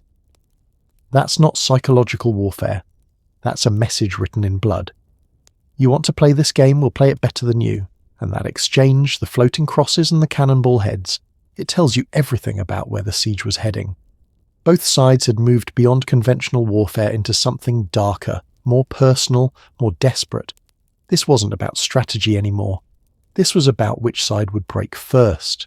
Now let's talk about what Fort St. Elmo's fall actually meant strategically, because this is where the genius of de Valet's planning becomes clear. The Ottomans had won a fort, yes. But look at what they'd lost. 6,000 to 8,000 dead, that's nearly 20% of their entire invasion force. Half their janissaries gone, their supreme commander dead, and perhaps most importantly time. It was now late June. The siege had been going on for over a month and they'd only captured one of 3 fortresses. Here's something most people don't think about when they imagine sieges. The calendar was the enemy of the attackers, not the defenders. Every day the Ottomans spent on Malta was a day their supplies dwindled, their soldiers got sick and European reinforcements had more time to arrive. Mediterranean campaigning season was limited. You couldn't keep large fleets and armies in the field during winter storms. If the Ottomans didn't conquer Malta by September at the latest, they'd have to withdraw and try again next year. And try again next year meant admitting defeat to Sultan Suleiman, which could literally cost a commander his head. So after Fort St. Elmo fell Mustafa Pasha, and Piale Pasha had to make a decision what to attack next. They'd originally thought they'd take Elmo in 3 days, then move on to the main targets. Now it was June 24th and they had to look at Fort St. Angelo and Fort St. Michael, both larger, both better defended, both filled with defenders who'd watched Fort St. Elmo hold for 28 days and knew exactly what they were capable of. The Turkish War Council, that's what Ottoman commanders called their strategic meetings, met on June 25th. And we actually have accounts of this meeting from multiple sources because several people who were there later wrote about it. The mood was dark. Some officers argued they should cut their losses and go home. "We cannot take this island," one reportedly said. "Every wall costs us 1,000 lives." Others argued they'd come too far to quit now. "The Sultan sent us to destroy these knights," they said. "If we return having failed, we're dead men anyway." Piale Pasha wanted to focus on the naval aspect, bring more ships, blockade the island, completely starve them out. Mustafa Pasha wanted to launch immediate assaults on Fort St. Michael, the fortress on the Senglea Peninsula. His reasoning was psychological. If we wait, we give the defenders time to prepare to rest, to strengthen their resolve. We must attack while they're still reeling from Elmo's fall. They compromised, which, as we've seen, was becoming a pattern. They'd bombard both Fort St. Michael and Fort St. Angelo simultaneously, then focus their main assault on whichever seemed weaker. It was a reasonable plan. It was also exactly what de Valette had prepared for. You see, while the Ottomans had been bleeding themselves dry on Fort St. Elmo, the defenders in the other fortresses hadn't been idle.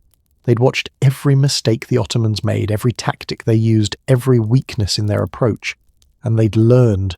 They reinforced walls in the places where Ottoman artillery would likely target them.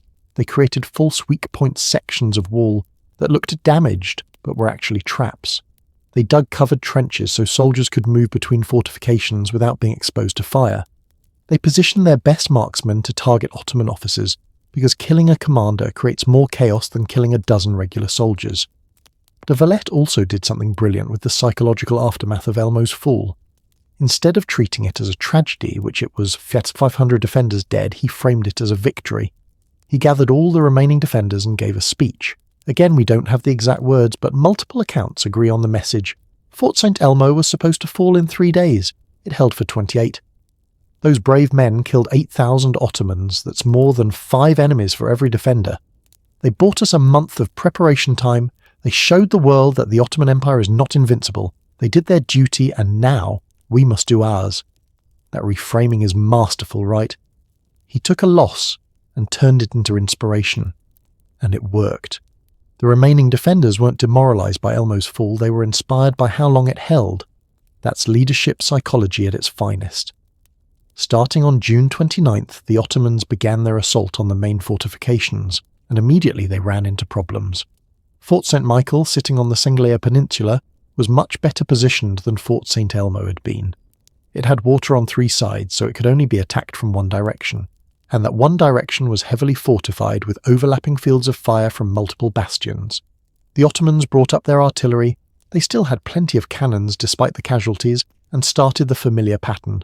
Bombardment all day, assault attempt repair work by defenders at night. But something was different this time. The defenders of Fort St. Michael had learned from watching Elmo.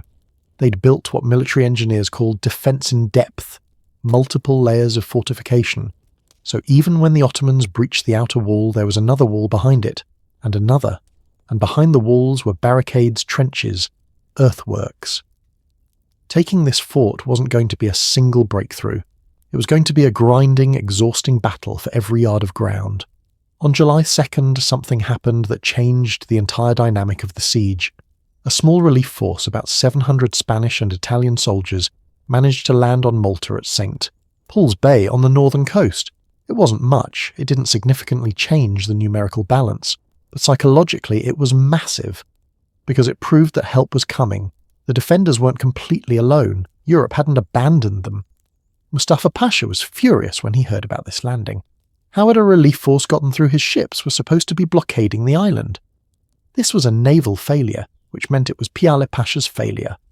The relationship between the 2 remaining Ottoman commanders, already strained, began to seriously deteriorate. They started arguing openly in front of their subordinates. Piale blamed the army for being too slow. Mustafa blamed the navy for not maintaining the blockade. Neither wanted to take responsibility for the fact that they were now in early July. The siege had been going on for 6 weeks, and they'd only captured 1 of 3 main fortifications. Meanwhile, the Ottomans tried a new tactic at Fort St. Michael. They built siege towers, massive wooden structures that could be rolled up to the walls, allowing soldiers to attack from the same height as the defenders. These towers were engineering marvels for the 16th century. They had wheels protected by wet leather to prevent fire. They had drawbridges that could be dropped onto the walls. They had multiple levels so soldiers could reinforce the assault from below. Building them took weeks of work, but they were potentially devastating siege weapons. On July 15th, the Ottomans moved their siege towers into position. The defenders watched these massive structures rolling toward their walls, knowing that if those towers reached the fortifications, hundreds of Ottoman soldiers would pour onto the walls simultaneously. It was a terrifying sight. But here's where the Maltese defenders showed their own clever engineering.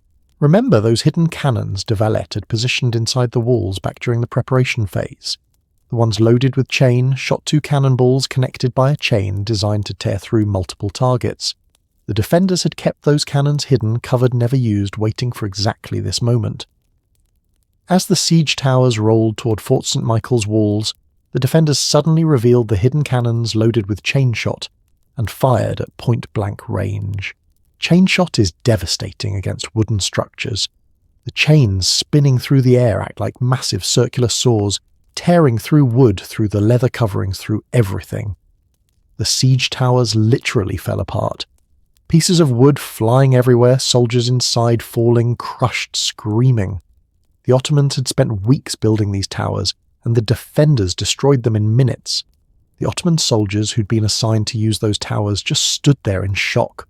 They'd been told this was going to be the decisive assault, that the towers would let them overwhelm the walls.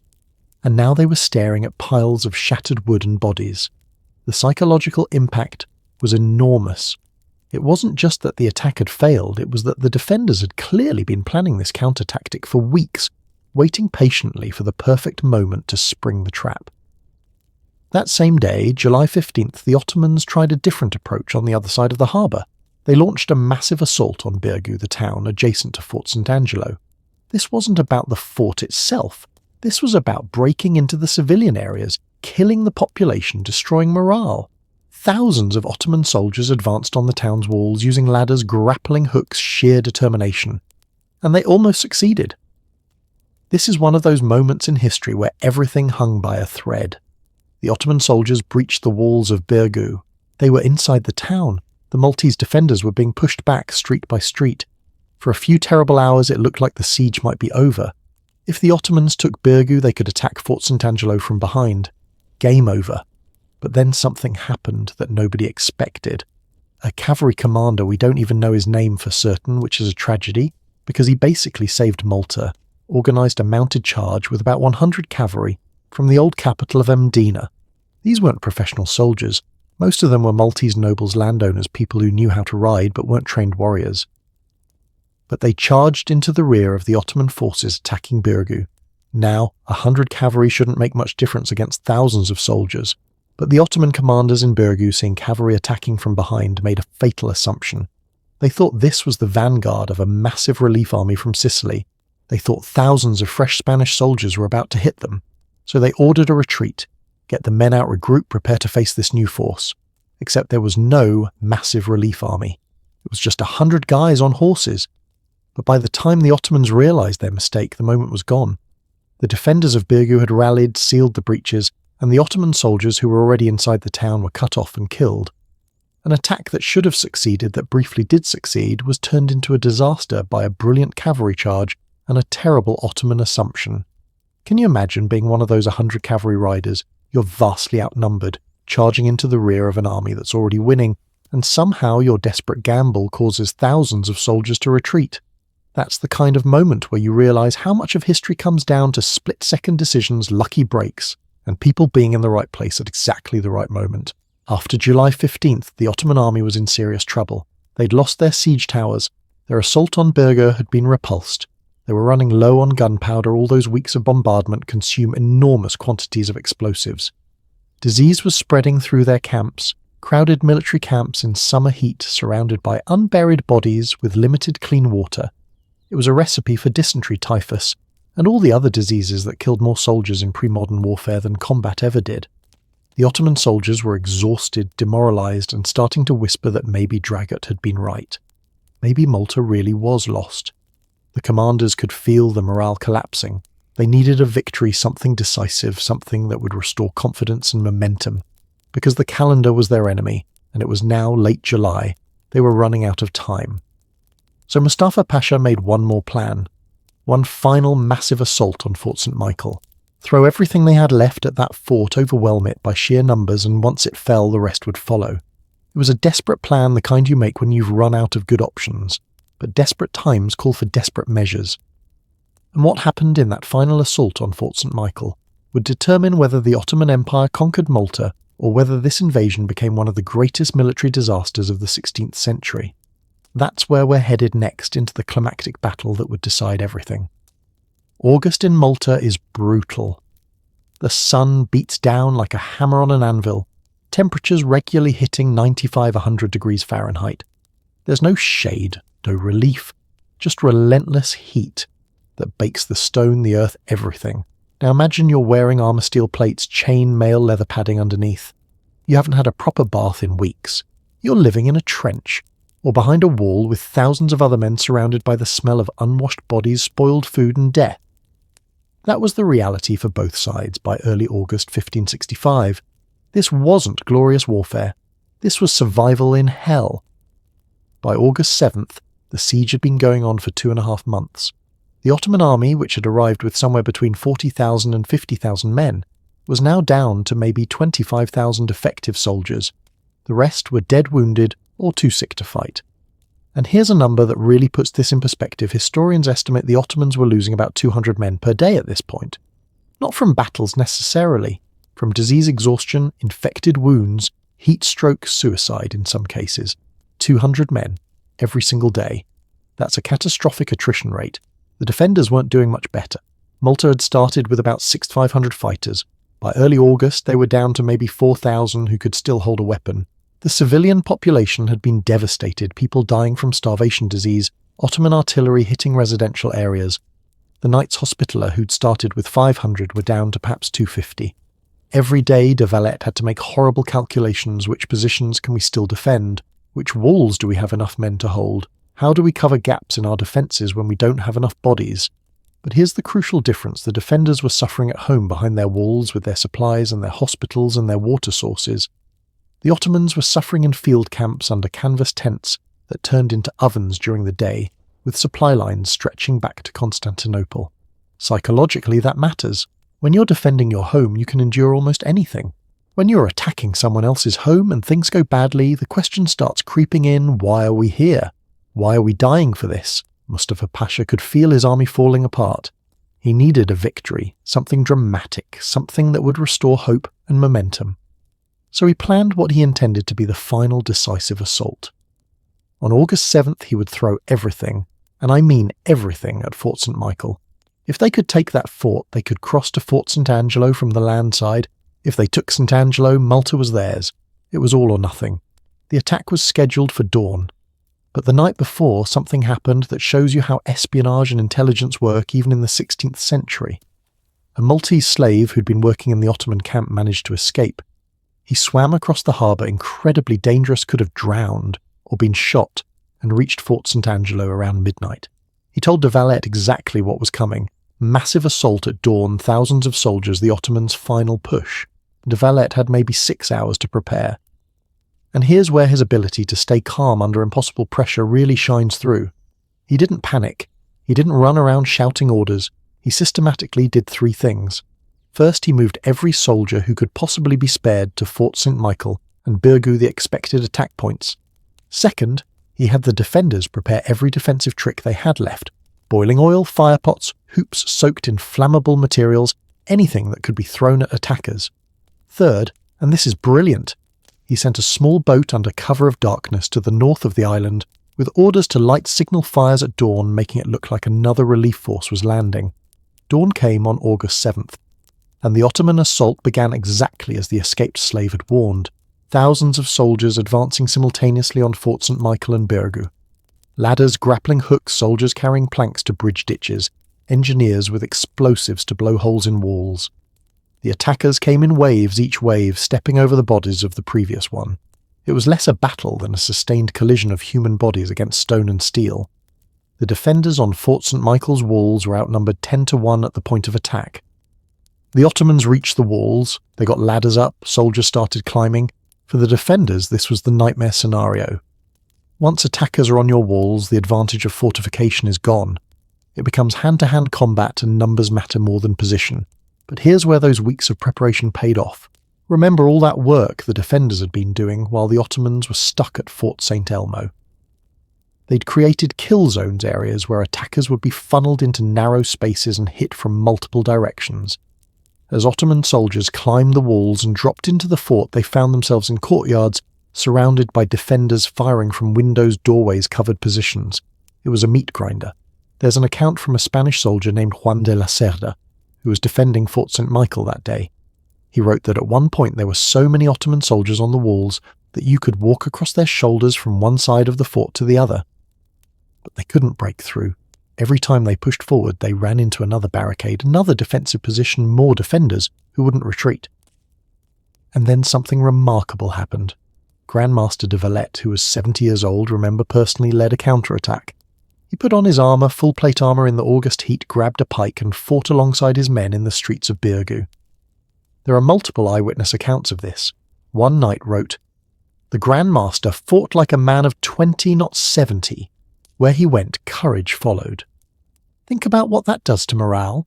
You're an exhausted defender, you've been fighting for hours, you're ready to collapse, and then you see your 70-year-old commander, the guy who could be sitting safely in the rear right there beside you fighting. How can you give up when he won't? That's not strategy or tactics, that's pure leadership charisma. The battle raged for 8 hours. 8 hours of continuous combat. By early afternoon, the walls of Fort St. Michael and Birgu were covered in blood. The ditches in front of the walls were filled with bodies, so filled that Ottoman soldiers were literally using corpses as ladders to climb up. Historical accounts suggest the Ottomans lost somewhere between 2,000 and 3,000 men in that single day's assault. The defenders lost around 500, which was catastrophic for them given their small numbers, but still a ratio of 6 or 7 to 1. And they held. By 2 p.m, the Ottoman commanders realized the assault had failed. They ordered a retreat. The soldiers, exhausted and demoralized, pulled back to their lines. As they retreated, the defenders on the walls were too tired to even cheer. They just collapsed where they stood, many of them falling asleep still in their armour, too exhausted to care about comfort or safety. But here's the thing about August 7th. It wasn't the casualties that broke the Ottoman army. It was the psychology. This was supposed to be the final decisive assault. The commanders had promised victory, and they'd failed. Again. The soldiers had watched their friends die in heaps, had climbed over bodies, had fought for 8 hours straight, and they had nothing to show for it, except more death. That night in the Ottoman camp, the mood was mutinous. Soldiers were openly questioning their commanders. Some units were refusing orders. There were reports of soldiers deliberately shooting into the air during assaults, rather than at the defenders. The army was collapsing not because they'd been defeated in battle, they still outnumbered the defenders, but because they'd lost the will to fight. Mustafa Pasha and Piale Pasha held another war council on August 8th. And this time the conversation was different. It wasn't, how do we win? It was, can we win? Some officers argued for one more massive assault. Others argued for a siege, just surround the fortifications and starve them out. Others, and this was becoming a larger faction, argued for cutting their losses and going home. The debate was interrupted by news that changed everything. Ships had been spotted approaching from the north. A large fleet. Was it the relief force everyone had been expecting? Or was it reinforcements for the Ottomans from North Africa? Nobody knew yet. But the mere possibility that a large Spanish relief force might be arriving sent panic through the Ottoman camp. Here's something interesting about human psychology in warfare. Hope and fear are mirror images. When you're winning, every piece of news seems like it confirms your victory. When you're losing, every piece of news seems like it confirms your doom. The Ottoman army was in that second state. They were primed to see disaster everywhere. So when scouts reported ships approaching, the assumption in the camp was it's a massive Spanish relief force were going to be caught between the defenders and fresh troops were going to be slaughtered. The reality was more complicated. The ships approaching were indeed a relief force led by a Spanish commander named Don Garcia de Toledo. But it wasn't the massive army the Ottomans feared. It was about 8,000 men, significant, but not overwhelming. In fact, if the Ottoman army had been in good condition, fresh and confident, 8,000 additional soldiers wouldn't have changed the strategic balance that much. But the Ottoman army wasn't in good condition.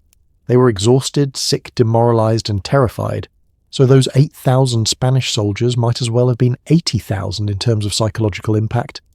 The mere idea of facing fresh troops broke something in the Ottoman command structure. On September 7th, exactly 4 months after the siege began, Don Garcia's relief force landed at St. Paul's Bay on the northern coast of Malta. They established a defensive position and waited. And here's where the Ottoman commanders made their final fatal mistake. Instead of attacking these newly arrived troops while they were still disorganized from landing, instead of trying to destroy them before they could link up with the defenders, Mustafa Pasha ordered his army to evacuate Malta. Pack up. Board the ships. We're leaving. After 4 months, after 20,000 plus casualties, after conquering Fort St. Elmo and coming within yards of victory multiple times, he ordered a retreat. Not a strategic withdrawal, a retreat. The decision shocked his own officers. Some argued they should at least try one more assault. But Mustafa had made up his mind. The siege was over. But then, and this is where everything gets even more chaotic, Mustafa changed his mind. Ships started loading equipment, soldiers started boarding, and then Mustafa received intelligence that Don Garcia's relief force was only 8,000 men. Wait, only 8,000. The Ottoman army still had 20,000 plus soldiers who could fight. They still outnumbered the combined forces of defenders and relief. Maybe they could still win this. So Mustafa ordered the army back off the ships. Reorganize. We're attacking the relief force. It was a disaster of a decision when you tell an army they're going home, and then reverse that order you destroy what little morale remains. But Mustafa was desperate. He couldn't go back to Sultan Suleiman having failed completely. He needed something, anything that looked like a victory. On September 8th, the Ottoman army marched north to attack Don Garcia's position. And this is where years of exhaustion disease, poor leadership, and broken morale came home to roost. The Ottoman soldiers, who 4 months earlier had been the most feared military force in the world, now moved slowly, hesitantly. Many were sick. Many were limping from old wounds. They looked less like an elite army and more like refugees. Don Garcia's fresh Spanish and Italian troops saw them coming, and they attacked. Not cautiously, not defensively, but aggressively. They charged into the Ottoman lines with the confidence of soldiers who hadn't been living in hell for 4 months. And the Ottoman army broke. Not slowly, not after hours of fighting, they just broke. Units started retreating without orders, then running, then it became a rout. The knights and defenders watching from their fortifications couldn't believe what they were seeing. This mighty Ottoman army that had seemed invincible in May was now fleeing in complete disorder. Some defenders were too stunned to react. Others started cheering, crying, collapsing in relief. De Valette, standing on the walls of Fort St. Angelo, reportedly just closed his eyes and whispered a prayer of thanks. The Ottoman retreat turned into a disaster. Soldiers abandoned weapons, equipment, anything heavy so they could run faster to the ships. Mustafa Pasha tried to organize a fighting withdrawal, but it was impossible. The army was in full panic. Ships left overloaded, some capsized from too many men trying to board. Others sailed before all their soldiers could embark, leaving men stranded on the beaches, later captured or killed. By September 11th, the Ottoman fleet was gone. Just gone. The siege was over. Malta had survived.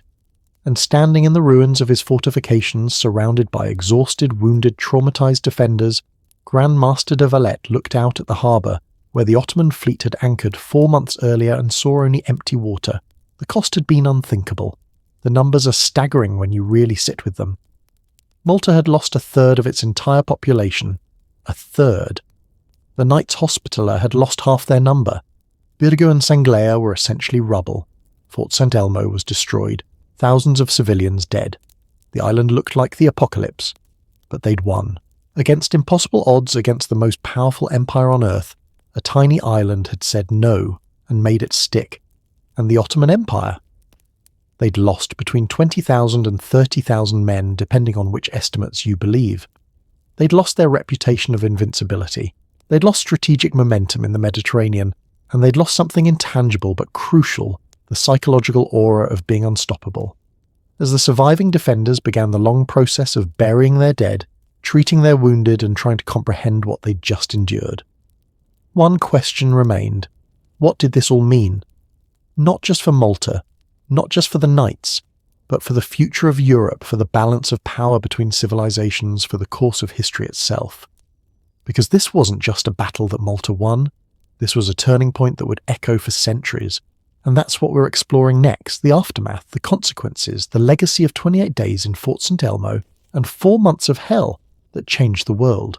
War has always been a competition between the sword and the shield, between offense and defense, between the weapon that breaks through and the wall that holds firm. The Great Siege of Malta was one of the last moments in history where medieval fortification met Renaissance artillery, where ancient weapons fought alongside cutting-edge technology, where the old world of knights in armour collided with the new world of gunpowder and engineering. And the weapons used on both sides tell a story that's just as fascinating as the battles themselves. Let's start with something that sounds almost comical, but was absolutely terrifying in practice: fire hoops. Imagine you're an Ottoman soldier climbing a ladder toward the walls of Fort St. Michael. You're wearing cloth and leather, maybe some light armour. You're focused on not getting shot, on reaching the top, on not falling. And suddenly from above someone drops a wooden hoop about 3 feet in diameter that's been soaked in oil alcohol pitch and wrapped with gunpowder-soaked cotton. It's on fire, and it lands around your shoulders. The fire hoop was Grandmaster de Valet's personal invention developed specifically for this siege. The genius of it is brutal simplicity.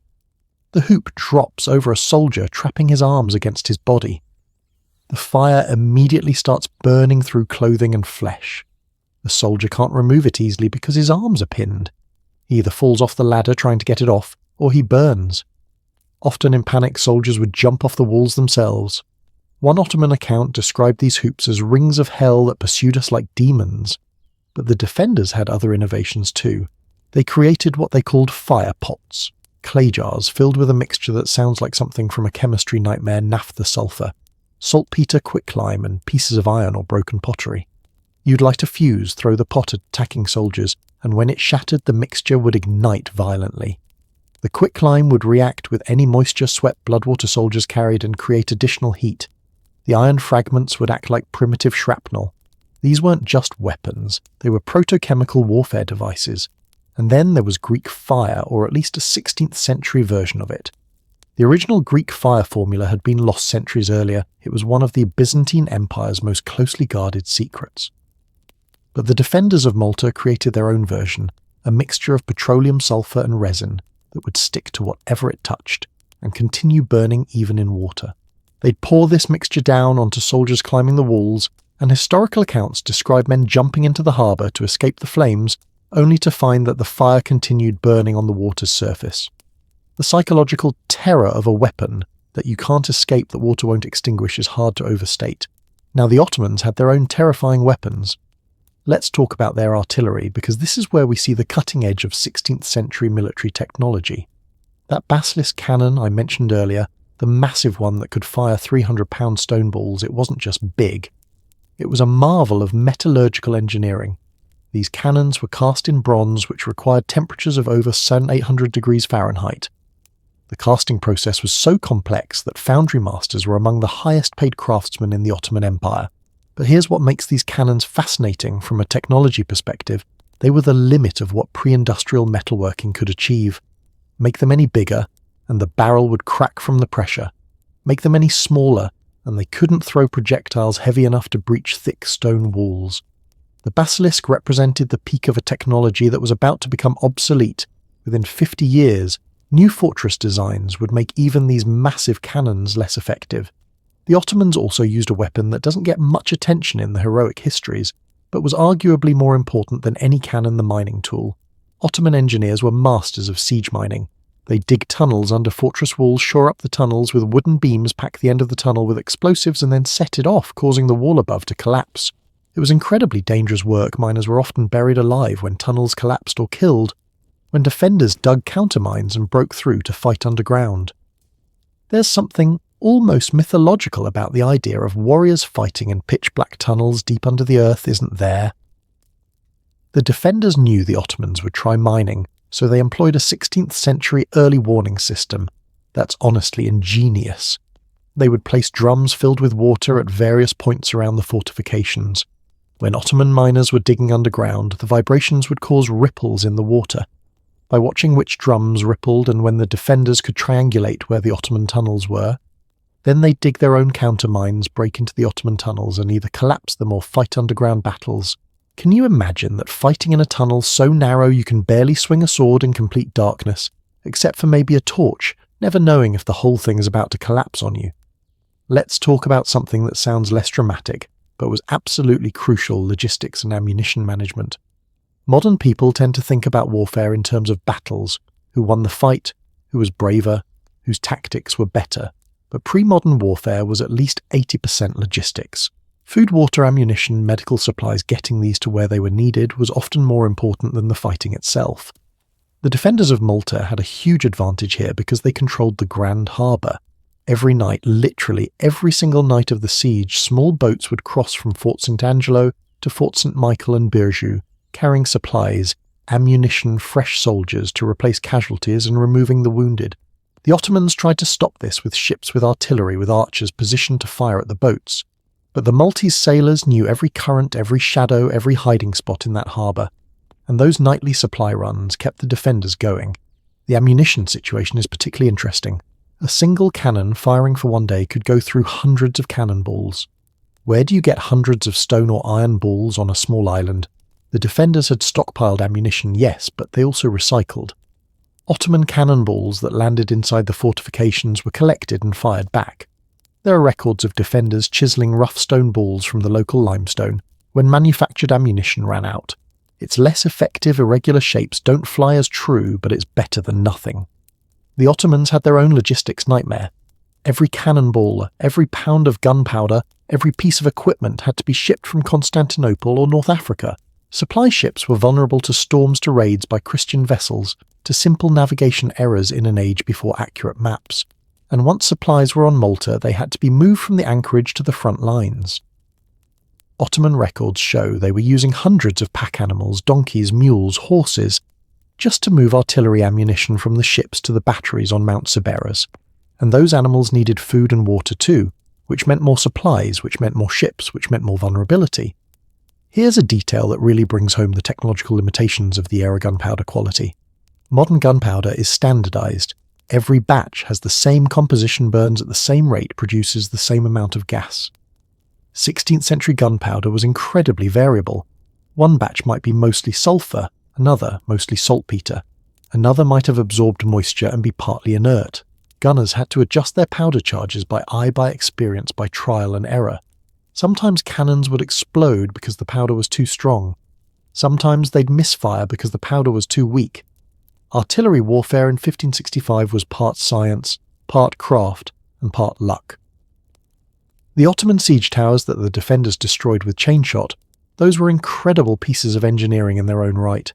They stood maybe 30 to 40 feet tall on wheels, with multiple levels for soldiers. The outer walls were covered with wet hides to prevent fire arrows from igniting the wood.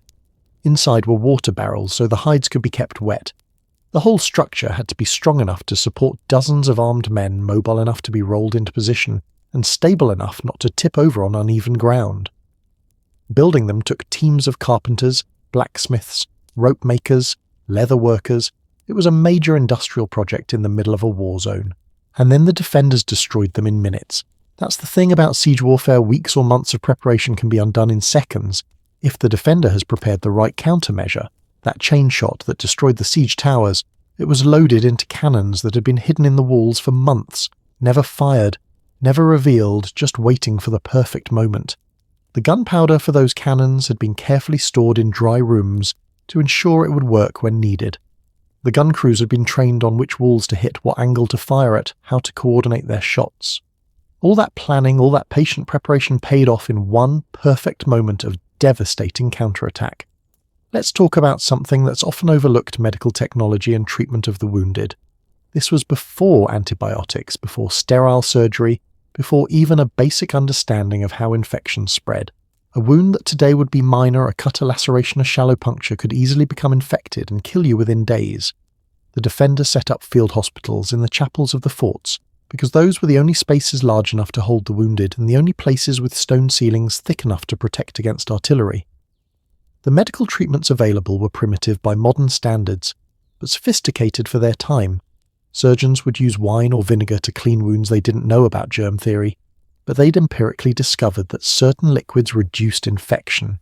They'd cauterize bleeding wounds with red-hot iron, agonizingly painful, but effective at stopping blood loss.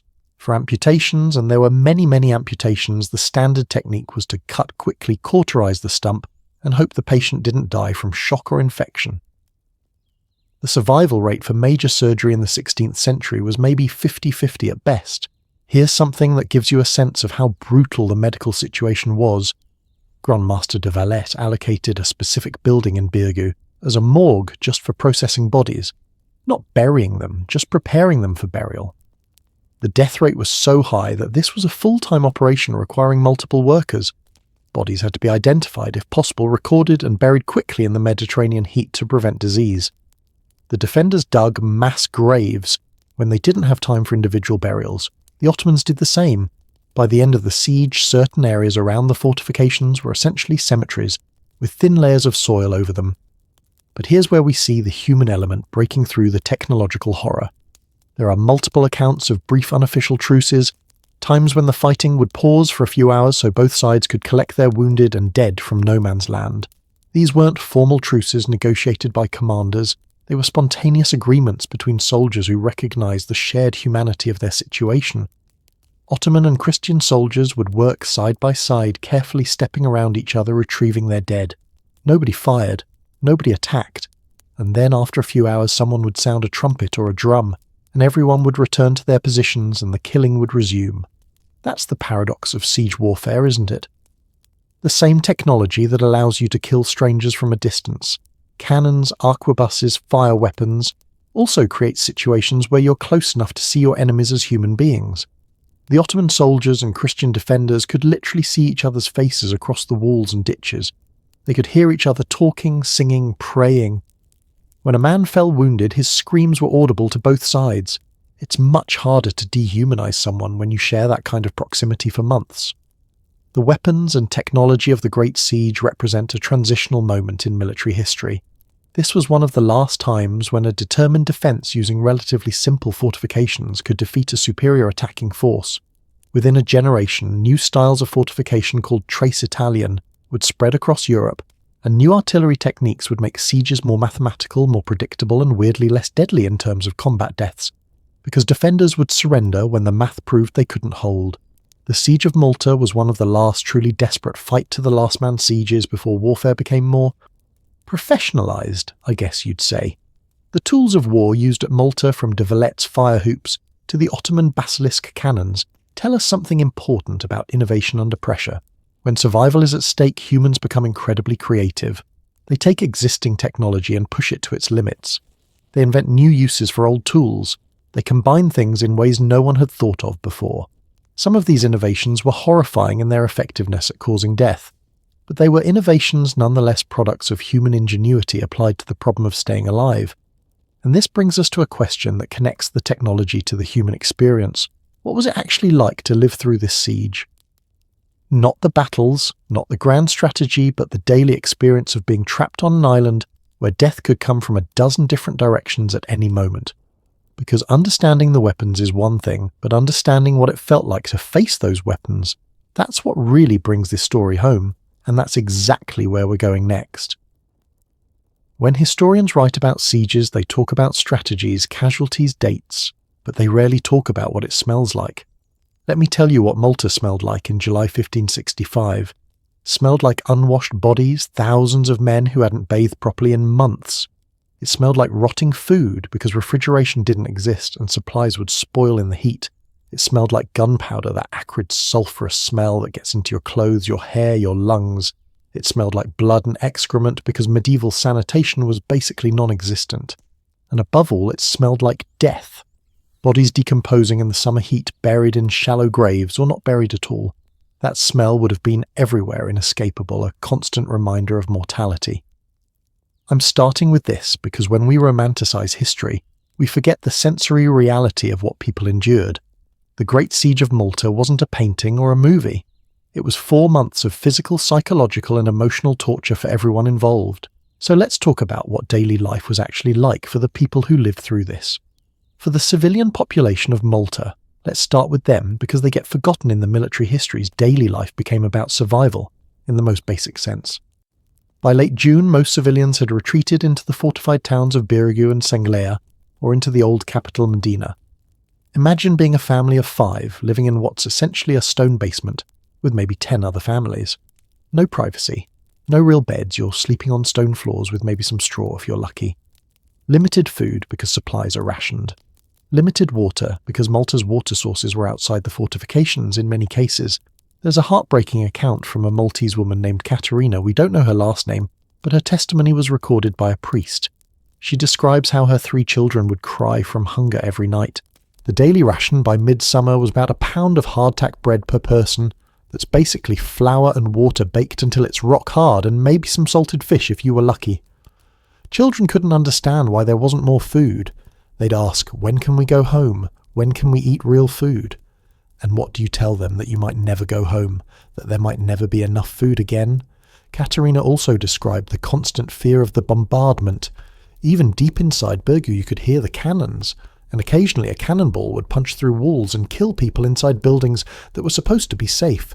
She said the worst part wasn't the explosions, it was the anticipation.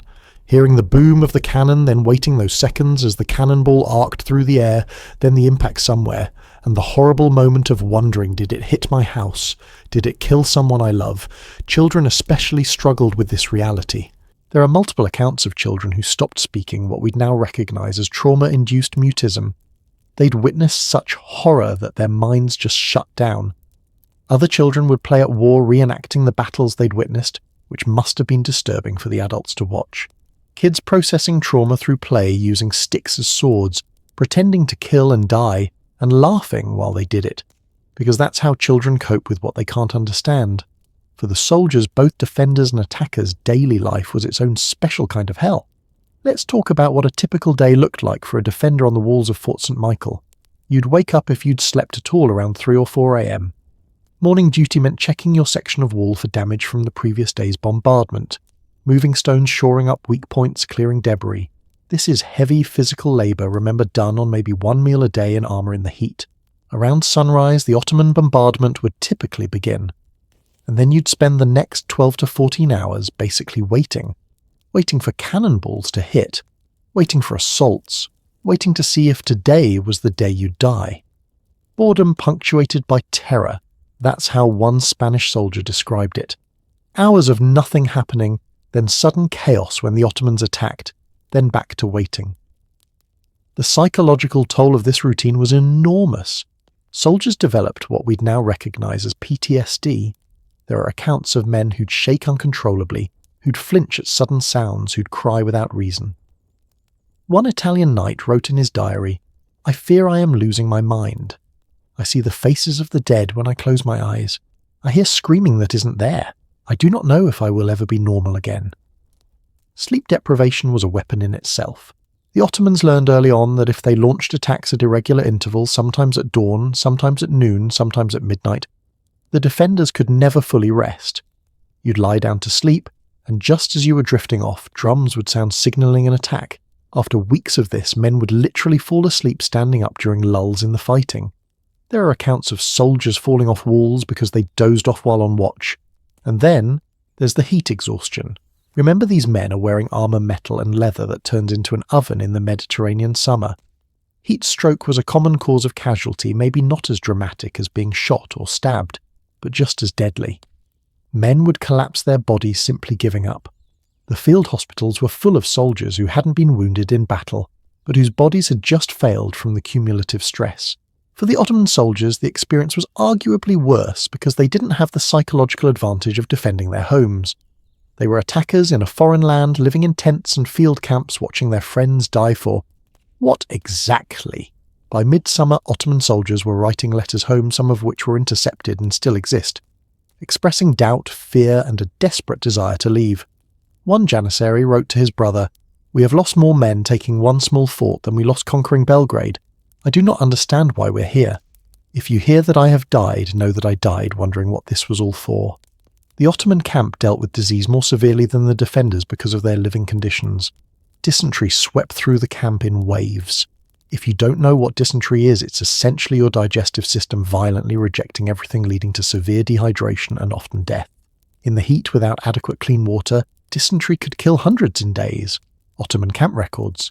Yes, they kept records show that by August they were losing more men to disease than to combat. There's a particularly grim detail about how the Ottomans dealt with their dead. Early in the siege, they buried soldiers with proper Islamic burial rites. By July, there were too many bodies. They started digging mass graves. By August, they were sometimes just dumping bodies into ravines or burning them in pyres. The breakdown of funeral rites, which were deeply important in Islamic culture, was itself a sign of how thoroughly the siege had broken the army's spirit. Let's talk about food, because this is something that really brings home the desperation. The defenders had stockpiled supplies, but by late July they were running dangerously low. The daily ration kept shrinking. First no fresh meat, then no fresh vegetables, then the salted meat ran out. Eventually it was down to that hardtack bread, some olive oil and whatever could be scavenged. There are accounts of defenders eating leather boots, belts, anything made from animal hide, because when you boil leather long enough, it becomes technically edible. Nutritious, no, but it fills your stomach. The wine ration was actually maintained longer than the food ration, which tells you something about 16th century priorities. Wine was safer to drink than water in many cases because the alcohol killed bacteria, but it also served a psychological purpose. After a day of horror, having a cup of wine helped men sleep, helped them cope, helped them forget for a few hours. De Valette understood this. He'd rather have soldiers drunk and sleeping than sober and losing their minds. Here's something that really struck me when I was researching this, the role of religion in daily life during the siege. For the Knights Hospitaller, who were technically monks under religious vows, daily.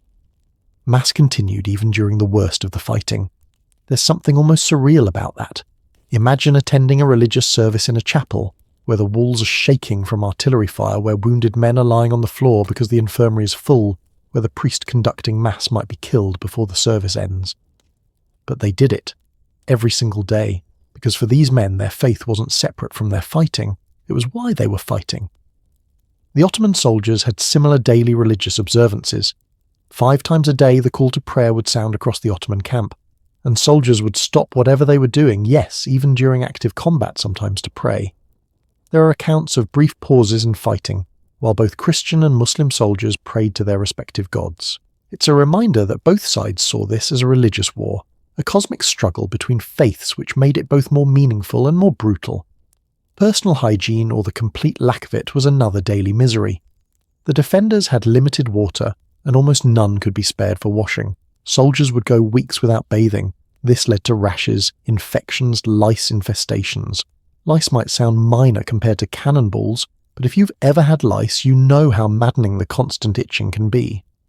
Now imagine having lice while wearing armor in the heat while someone's trying to kill you.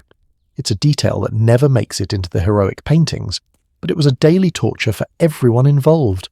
There's a letter from a Spanish soldier named Diego de Medrano, where he describes the state of his own body at the end of July. He writes, "My skin is burned from the sun, cracked and bleeding. My hands shake from exhaustion. I have sores that will not heal. I have lost 3 teeth. They simply fell out, whether from disease or malnutrition I do not know. I look in a mirror and see an old man, though I am only 28. That's what the siege did to young, healthy soldiers in 2 months.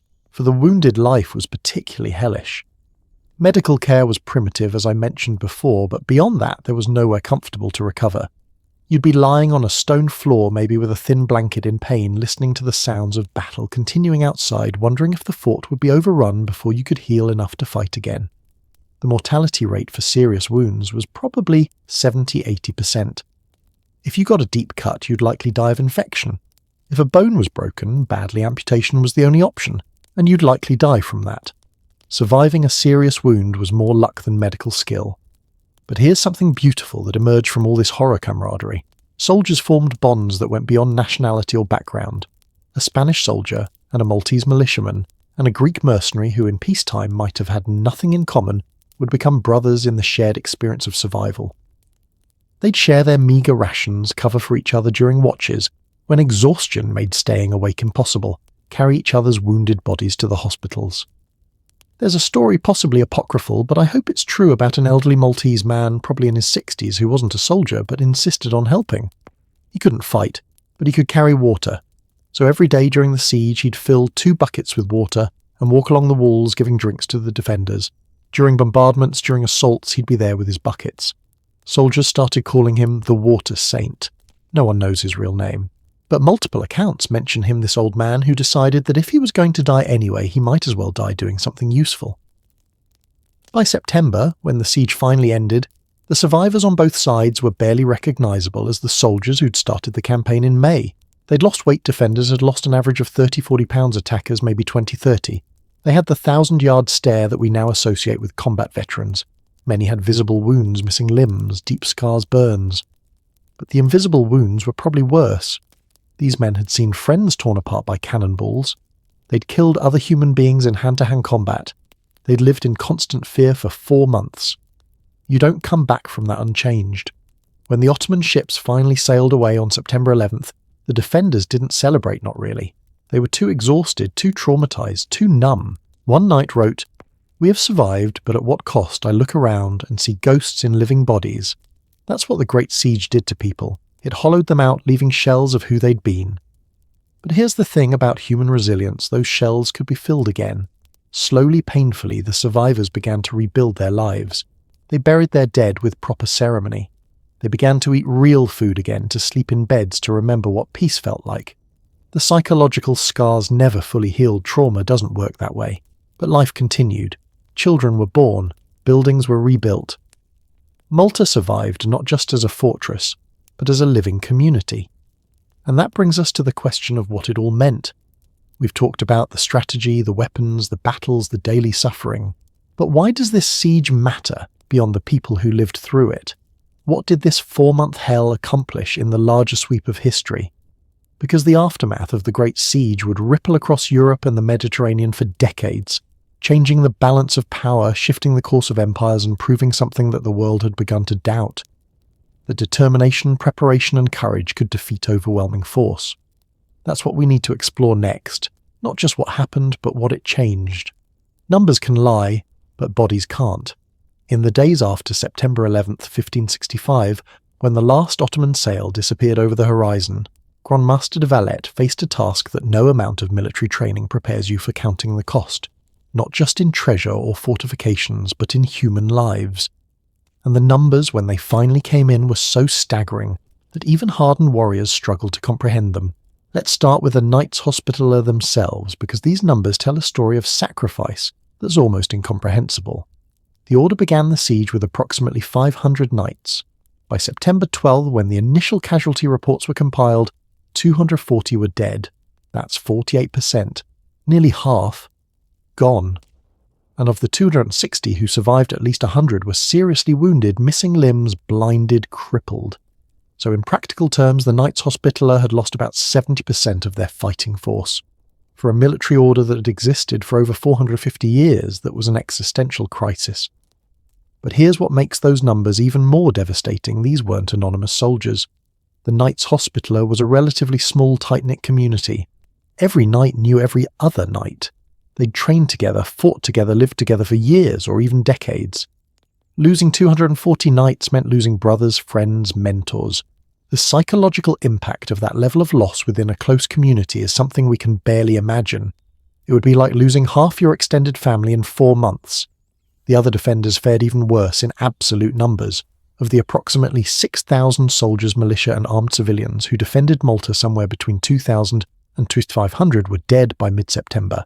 That's roughly 40%. Another 1,000 or so were wounded badly enough that they'd never fight again. So of the 6,500 total defenders, maybe 3,000 came through physically intact. And intact is relative. Most had injuries, disease, malnutrition and psychological trauma that would affect them for the rest of their lives. The civilian casualties are harder to quantify precisely because record-keeping for non-combatants was less systematic.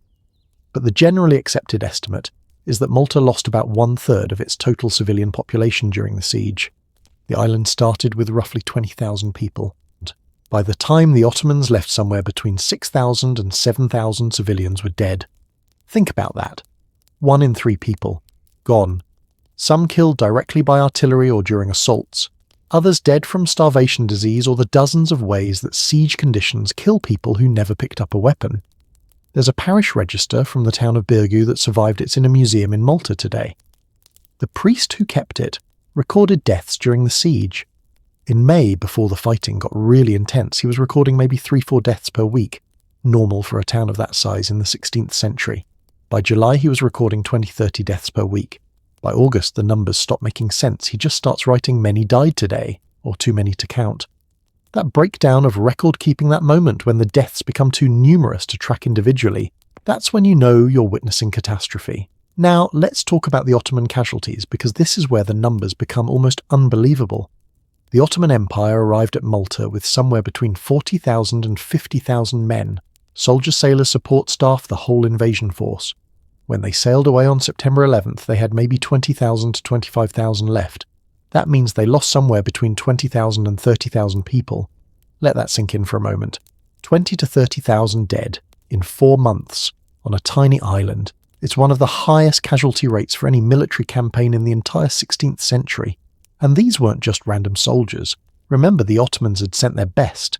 The Janissaries, the elite infantry who were the pride of the Sultan's army, lost more than half their number. Of the approximately 9,000 Janissaries who landed on Malta, maybe 4,000 made it back. These were professional soldiers, the cream of the Ottoman military, and they were decimated. It would take years to train new Janissaries to replace them. Some military historians argue that the Ottoman army never fully recovered the same level of elite infantry quality after Malta. The financial cost was equally staggering. The Ottoman Empire spent the equivalent of, converting 16th century Ottoman currency to modern terms is tricky, but historians estimate the campaign cost roughly what it would cost to pay and supply the entire Ottoman army for 2 years, for one island that they didn't even conquer. Sultan Suleiman reportedly nearly bankrupted the imperial treasury funding this expedition. And for what nothing, absolutely nothing gained. On the Maltese side, the material destruction was almost total in some areas. Birgu and Senglea, the two main towns, were essentially rubble.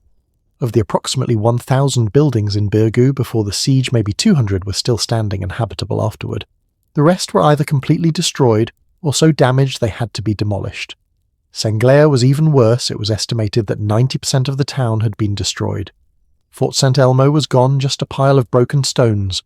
The fortifications of St. Angelo and St. Michael were so damaged they'd need complete reconstruction.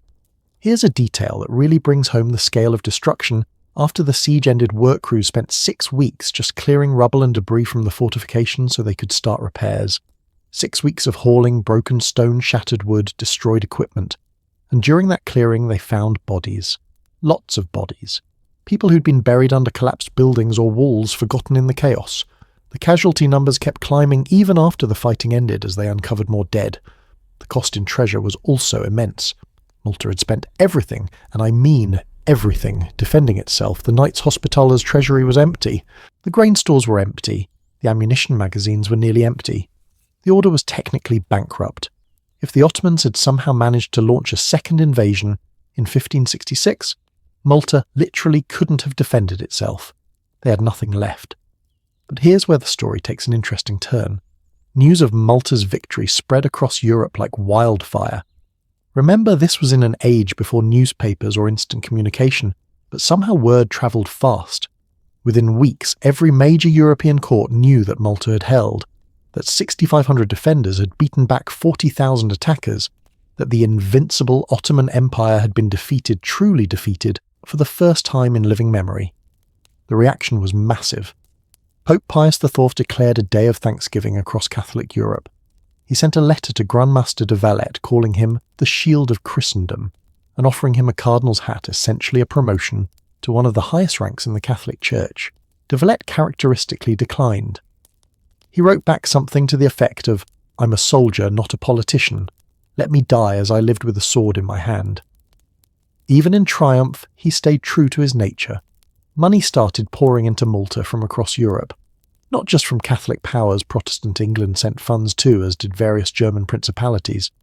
It was as if all of Europe had collectively realised how close they'd come to disaster and wanted to ensure it didn't happen again. The Pope sent 10,000 gold scudi. King Philip II of Spain sent 20,000 ducats. Various Italian states sent contributions. Private donations came from nobles, merchants, even some relatively ordinary citizens who wanted to help rebuild. De Valette used this money brilliantly. Instead of just repairing the old fortifications, he decided to build something entirely new. He would construct a new city on Mount Siberas, the high ground where the Ottomans had placed their artillery. If another invasion came, the defenders would hold the high ground from the start. This new city would be the most heavily fortified place in the Mediterranean, maybe in the world. It would be a statement never again. The city was named Valletta, in honour of Jean Perceau de Valette. Construction began in March 1566. De Valette himself laid the foundation stone in a ceremony attended by dignitaries from across Europe. He was 71 years old, standing in the ruins of the battlefield, where he'd nearly died beginning to build something that would outlast him by centuries. There's something profoundly moving about that image, isn't there? An old warrior building a city of peace on a field of war, but de Valette wouldn't live to see Valletta completed. In August 1568, just 3 years after the siege, he suffered a stroke while attending Mass and died a few days later at age 73. He'd pushed his body beyond its limits during the siege and it finally gave out. But he died knowing that Malta was secure, that the new city was rising, that his life's work was complete. They buried him with full honours in the chapel of Fort St. Angelo, and later his body was moved to St. John's Co-Cathedral in Valletta. His tomb is still there today, visited by thousands of people every year. The human cost of the siege extended beyond the immediate casualties. Many survivors lived the rest of their lives with physical disabilities. There's a record from 1570, 5 years after the siege, of a knight named Giacomo di Ferrara petitioning the order for a pension because wounds he'd received at Malta had left him unable to hold a sword.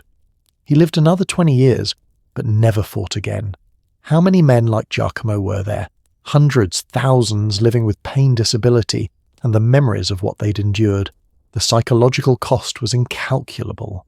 We don't have systematic records of mental health from the 16th century, but we have scattered accounts that suggest many survivors struggled with what we'd now call PTSD. Knights requesting transfers to quieter priories because they couldn't handle the stress. Soldiers who jumped at loud noises or couldn't sleep through the night. Civilians who'd moved away from Malta entirely because they couldn't bear to stay on the island where they'd lost everything. There's a letter from 1567 written by the widow of a Maltese militiaman. She describes how her husband survived the siege physically but came home changed. He'd have nightmares, wake up screaming, sometimes not recognise her. He'd lost the ability to feel joy or hope. Within a year of the siege ending, he walked into the sea and drowned himself. His widow wrote, "The Turks killed him on September 11, 1565, but his body did not realise it until a year later." That's trauma. That's the invisible cost of war that casualty numbers never capture. The Ottoman Empire, meanwhile, faced its own reckoning. When news reached Constantinople that the invasion had failed, that tens of thousands of soldiers were dead, that the fleet had limped home in disgrace, Sultan Suleiman reportedly went into a rage. He executed several officials, not the commanders themselves, who were of too high rank, but various administrators who were blamed for logistical failures. It wasn't really their fault, but someone had to be punished. More importantly, the failure at Malta damaged Ottoman prestige in ways that went beyond military capacity. The Ottoman Empire had built its reputation on being unstoppable. For over a century, they'd conquered city after city, defeated army after army, expanded relentlessly. And now suddenly a tiny island had stopped them. Other nations that had been considering submission or alliance with the Ottomans started to reconsider. Maybe the Turks weren't invincible after all. Maybe they could be resisted. Sultan Suleiman himself never recovered from the psychological blow. He'd staked his personal prestige on conquering Malta, on finishing the job he'd started 43 years earlier at Rhodes. And he'd failed. He spent his remaining year, he died in September 1566, almost exactly 1 year after Malta, in increasingly poor health. Some historians suggest he died of a broken heart as much as old age. He'd been the Magnificent for 46 years, but Malta took that magnificence and revealed it as mortal. The financial strain on the Ottoman Empire was also significant. That treasure spent on the Malta campaign. It meant less money for other military operations, for infrastructure, for administration. Some historians argue that Malta marked the beginning of the Ottoman Empire's long, slow decline. Not an immediate collapse, the empire would last another 350 years, but the point where expansion stopped and contraction began, where confidence turned to doubt, where the future stopped looking inevitable. For Malta itself, the recovery took decades. Population numbers didn't return to pre-siege levels until the 1590s, a full generation later. Some towns and villages were abandoned entirely, their residents dead or relocated. The psychological scar on Maltese culture was permanent. To this day, almost 460 years later, Maltese people know about the Great Siege. It's taught in schools, commemorated in museums, referenced in everyday conversation. It's part of the national identity we're the people who held. But here's something beautiful that emerged from all this horror and loss. Malta became a symbol that small nations could resist empires. That preparation and courage mattered more than numbers. That home advantage, fighting for your own soil, your own family, your own survival, was worth armies. For centuries afterward, when smaller nations faced overwhelming opponents, people would invoke Malta. Remember what 500 knights did, they'd say. If Malta could hold, so can we. The siege also marked a turning point in European consciousness. Before Malta, many Europeans believed the Ottoman advance was inevitable, that eventually all of Christian Europe would fall to Islamic conquest. After Malta, that fatalism evaporated. Yes, the Ottomans were powerful, but they weren't unstoppable. They could be beaten, and that psychological shift, that movement from despair to hope, may have been the Great Siege's most important legacy. So when we count the cost of the Great Siege of Malta, we're counting more than bodies and buildings. We're counting the end of one era and the beginning of another, the last gasp of medieval warfare and the dawn of something new, the high water mark of Ottoman expansion and the start of European resistance. The price was terrible, thousands of lives' fortune spent, a civilization traumatized. But what was purchased with that price was nothing less than the future of Europe. And that's the paradox we have to grapple with as we look at what this siege meant, what it changed, and why, almost 5 centuries later, we're still telling this story. 6 years after the Great Siege in 1571, something remarkable happened at the Battle of Lepanto. A massive Christian naval coalition faced the Ottoman fleet in the largest galley battle in history, and the Christians won, decisively destroying or capturing over 200 Ottoman ships. When historians analysed why the Christians won, they kept coming back to one factor: confidence. The Christian admirals and sailors believed they could win because Malta had proved the Ottomans weren't invincible. That psychological shift from fear to belief can be traced directly back to that tiny island in 1565. But Malta's legacy goes so much deeper than just inspiring one naval battle. Let's talk about how this siege fundamentally changed the way Europeans thought about warfare defence and their own place in the world. Because what happened on Malta didn't just affect military strategy, it affected culture, art, politics, even the way people understood their own identity. First, the immediate military impact. Within a decade of Malta's victory, fortress design across Europe underwent a revolution. Military engineers studied every aspect of Malta's defences: what worked, what didn't, why Fort St. Elmo held for 28 days when it should have fallen in 3. The lessons learned were incorporated into fortress designs from Naples to Amsterdam.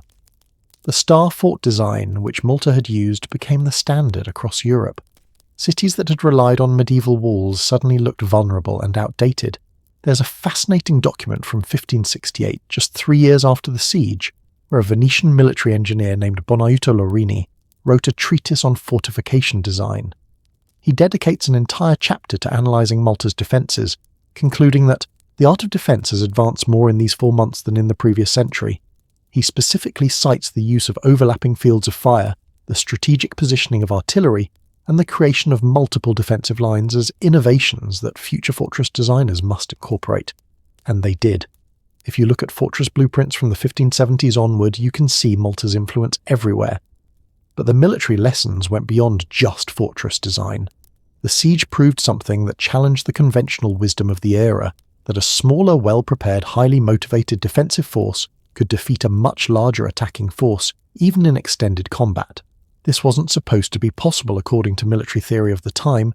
The assumption had been that overwhelming numbers would always win eventually. Malta proved that wrong, and that changed how military commanders thought about force deployment logistics and strategy. The Ottoman Empire, meanwhile, had to completely rethink its approach to Mediterranean expansion. Before Malta, the Ottoman strategy had been simple: identify a target, send overwhelming force.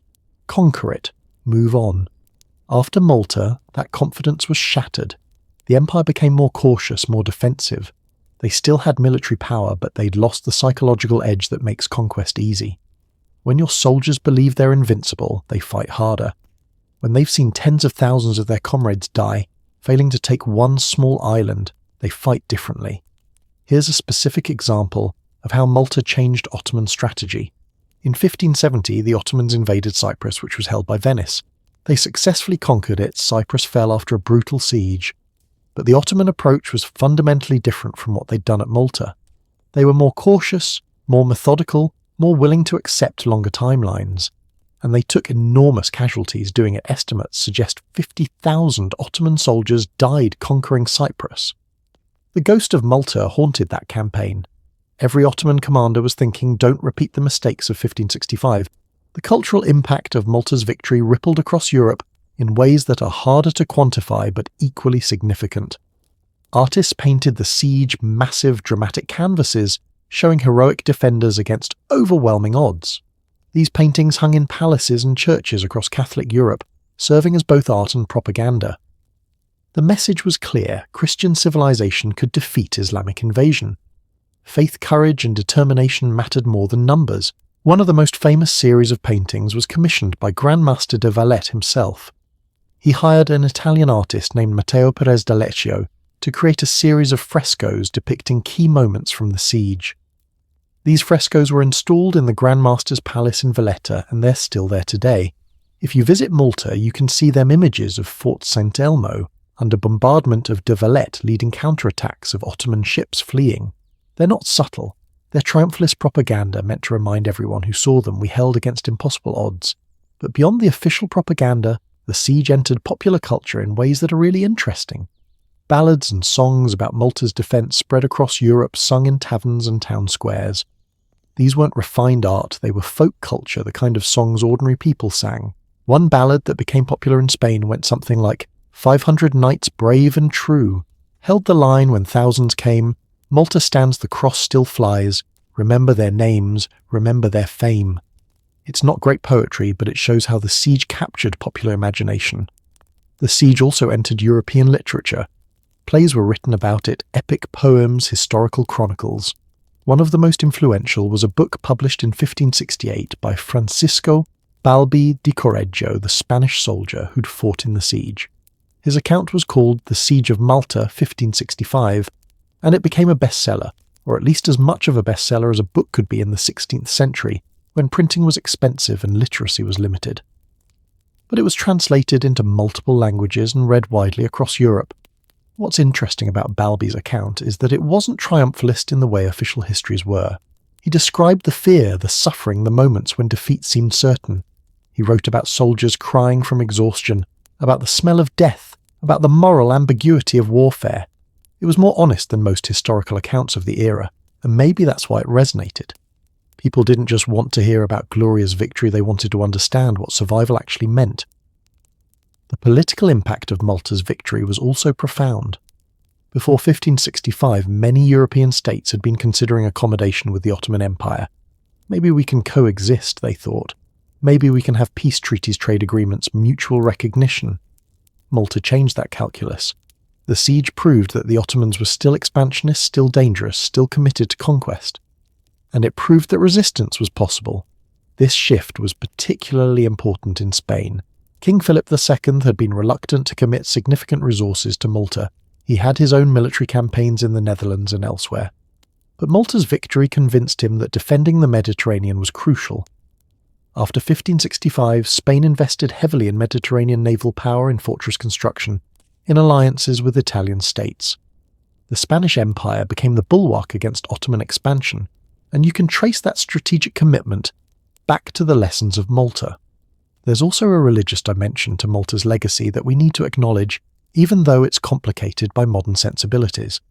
For Catholic Europe in the 16th century, Malta was seen as a miracle. The Pope called it divine intervention. Sermons were preached across Catholic lands describing how God had protected the faithful against the infidel. This religious interpretation strengthened Catholic identity at a time when Protestantism was challenging Catholic dominance. Malta became proof that God favoured the Catholic cause. Now, from a modern perspective, viewing the siege through a religious lens is problematic. It wasn't really about religion, it was about power, territory, and empire. But we can't understand Malta's historical impact without recognising that people in the 16th century did see it as a religious conflict. And that interpretation shaped how the siege was remembered, commemorated, and used politically for centuries afterward. Here's something that really strikes me about Malta's long-term legacy. The siege influenced military thinking for over 200 years. When Napoleon Bonaparte was studying military history at the French Military Academy in the 1780s, over 200 years after the siege, Malta was still being taught as a case study in defensive warfare. Napoleon later wrote in his memoirs that he had learned crucial lessons from studying Malta's defence, particularly about the importance of morale and leadership in asymmetric warfare. And when Napoleon actually conquered Malta in 1798, yes, the island that held against the Ottomans eventually fell to the French, though without a fight, because the knights had become too weak to resist. Napoleon reportedly said, "I would rather have missed taking Malta than taking Italy." He understood Malta's strategic value, and that understanding came partly from knowing its history. The siege also had economic consequences that lasted decades. The influx of money into Malta after 1565 All those donations from across Europe funded not just military reconstruction, but economic development. Valletta became a major Mediterranean trading hub.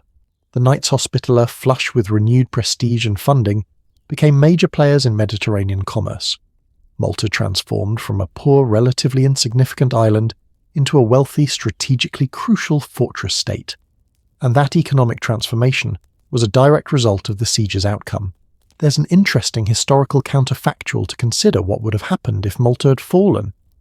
If the Ottomans had conquered the island in 1565, they'd have had a perfect base for further operations against Sicily, against southern Italy, potentially against Rome itself. Would the Ottoman Empire have expanded further into Europe? Would the Mediterranean have become an Ottoman lake? Would European history have been fundamentally different? We can't know. Obviously, counterfactuals are speculation. But the fact that historians still debate these questions tells you how pivotal Malta was. The Battle of Malta also influenced how smaller nations thought about their own defence. For centuries afterward, when a small country faced a larger enemy, leaders would invoke Malta. During World War II, almost 400 years after the Great Siege, when Malta was being bombed by Axis forces, British propaganda explicitly connected the modern defence of Malta to the 1565 siege. The message was clear: Malta is held before it will hold again, and it did. Modern Malta's George Cross, awarded by King George VI for the island's heroism during Wiut, sits alongside the memory of 1565 as part of Maltese national identity. In modern military education, Malta is still studied. The US Naval War College includes the Great Siege in its curriculum on defensive operations and asymmetric warfare. West Point has taught Malta as a case study in leadership under pressure. The siege offers lessons that remain relevant: how to maximize limited resources, how to maintain morale under extreme stress, how to turn geographic disadvantages into advantages, how preparation can overcome numerical inferiority. There's also a human legacy that's harder to measure but equally important. The survivors of the siege, the knights who lived, the Maltese civilians who endured, they passed down stories to their children and grandchildren. Those stories became part of family histories, then community histories, then national mythology. Today, if you talk to a Maltese person about their history, the Great Siege will come up within minutes. It's foundational to how Malta understands itself as a small nation that refused to surrender, that survived through courage and determination. The Knights Hospitaller themselves continued for another 233 years after the siege, though their power gradually declined. They were finally expelled from Malta by Napoleon in 1798. But the modern successor organisation, the Sovereign Military Order of Malta, still exists today. It's a curious entity, a sovereign state without territory, recognised by over 100 countries running medical and humanitarian operations worldwide. And when they describe their history, 1565 is the centrepiece. That's when the order proved its worth, when it justified its existence, when it became legendary. Voltaire, the great French philosopher, wrote in the 18th century, "Nothing is better known than the siege of Malta." Now, Voltaire was prone to exaggeration, but he had a point. By the 1700s, over a century after the event, Malta was still one of the most famous military engagements in European consciousness. It had entered the canon of great battles alongside Marathon, Thermopylae, and other legendary stands against overwhelming odds. And that brings us to the fundamental question: why does Malta still matter today? Why are we spending 2 hours talking about a siege that happened 460 years ago? What lessons can we possibly draw from 16th century warfare that apply to our modern world? Because if this is just a historical curiosity and interesting story with no contemporary relevance, then it's just entertainment. But I'd argue Malta is more than that. The siege teaches us something timeless about human nature, about courage, about what's possible when people refuse to give up. And those lessons, those fundamental truths about the human spirit, that's what we need to explore in our final section. That's the real legacy of Malta, not just what happened, but what it means. So here we are at the end of this journey through one of history's most incredible survival stories. We've spent the last 2 hours together exploring every angle of the Great Siege of Malta, the strategy, the weapons, the suffering, the triumph. But now comes the most important question. What does any of this matter to you, sitting here in 2025, living in a world that looks nothing like 1565? Why should you care about 500 knights on a tiny island 460 years ago? Let me tell you why I think Malta matters more now than ever. Because the core lesson of this siege, the fundamental truth it reveals about human capability, is something we desperately need to remember in our modern world. And that lesson is this: preparation, courage, and refusal to surrender can overcome odds that mathematics says are impossible. Think about Grandmaster Jean Parisot de Valette for a moment. He was 70 years old when the siege began. In 1565, that was ancient. Most people didn't live to 70, and those who did were considered elderly, past their prime, ready to retire and wait for death. De Valette could have done that. He could have surrendered Malta without a fight, saved thousands of lives, negotiated some comfortable exile for himself and his knights. Nobody would have blamed him. The odds were impossible, but he didn't.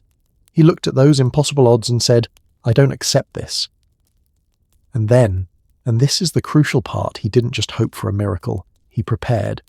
For 8 years before the siege he prepared. He built fortifications, stockpiled supplies, trained soldiers, created spy networks, studied his enemy, planned for every contingency he could imagine. When the Ottomans finally arrived, they weren't facing just courage.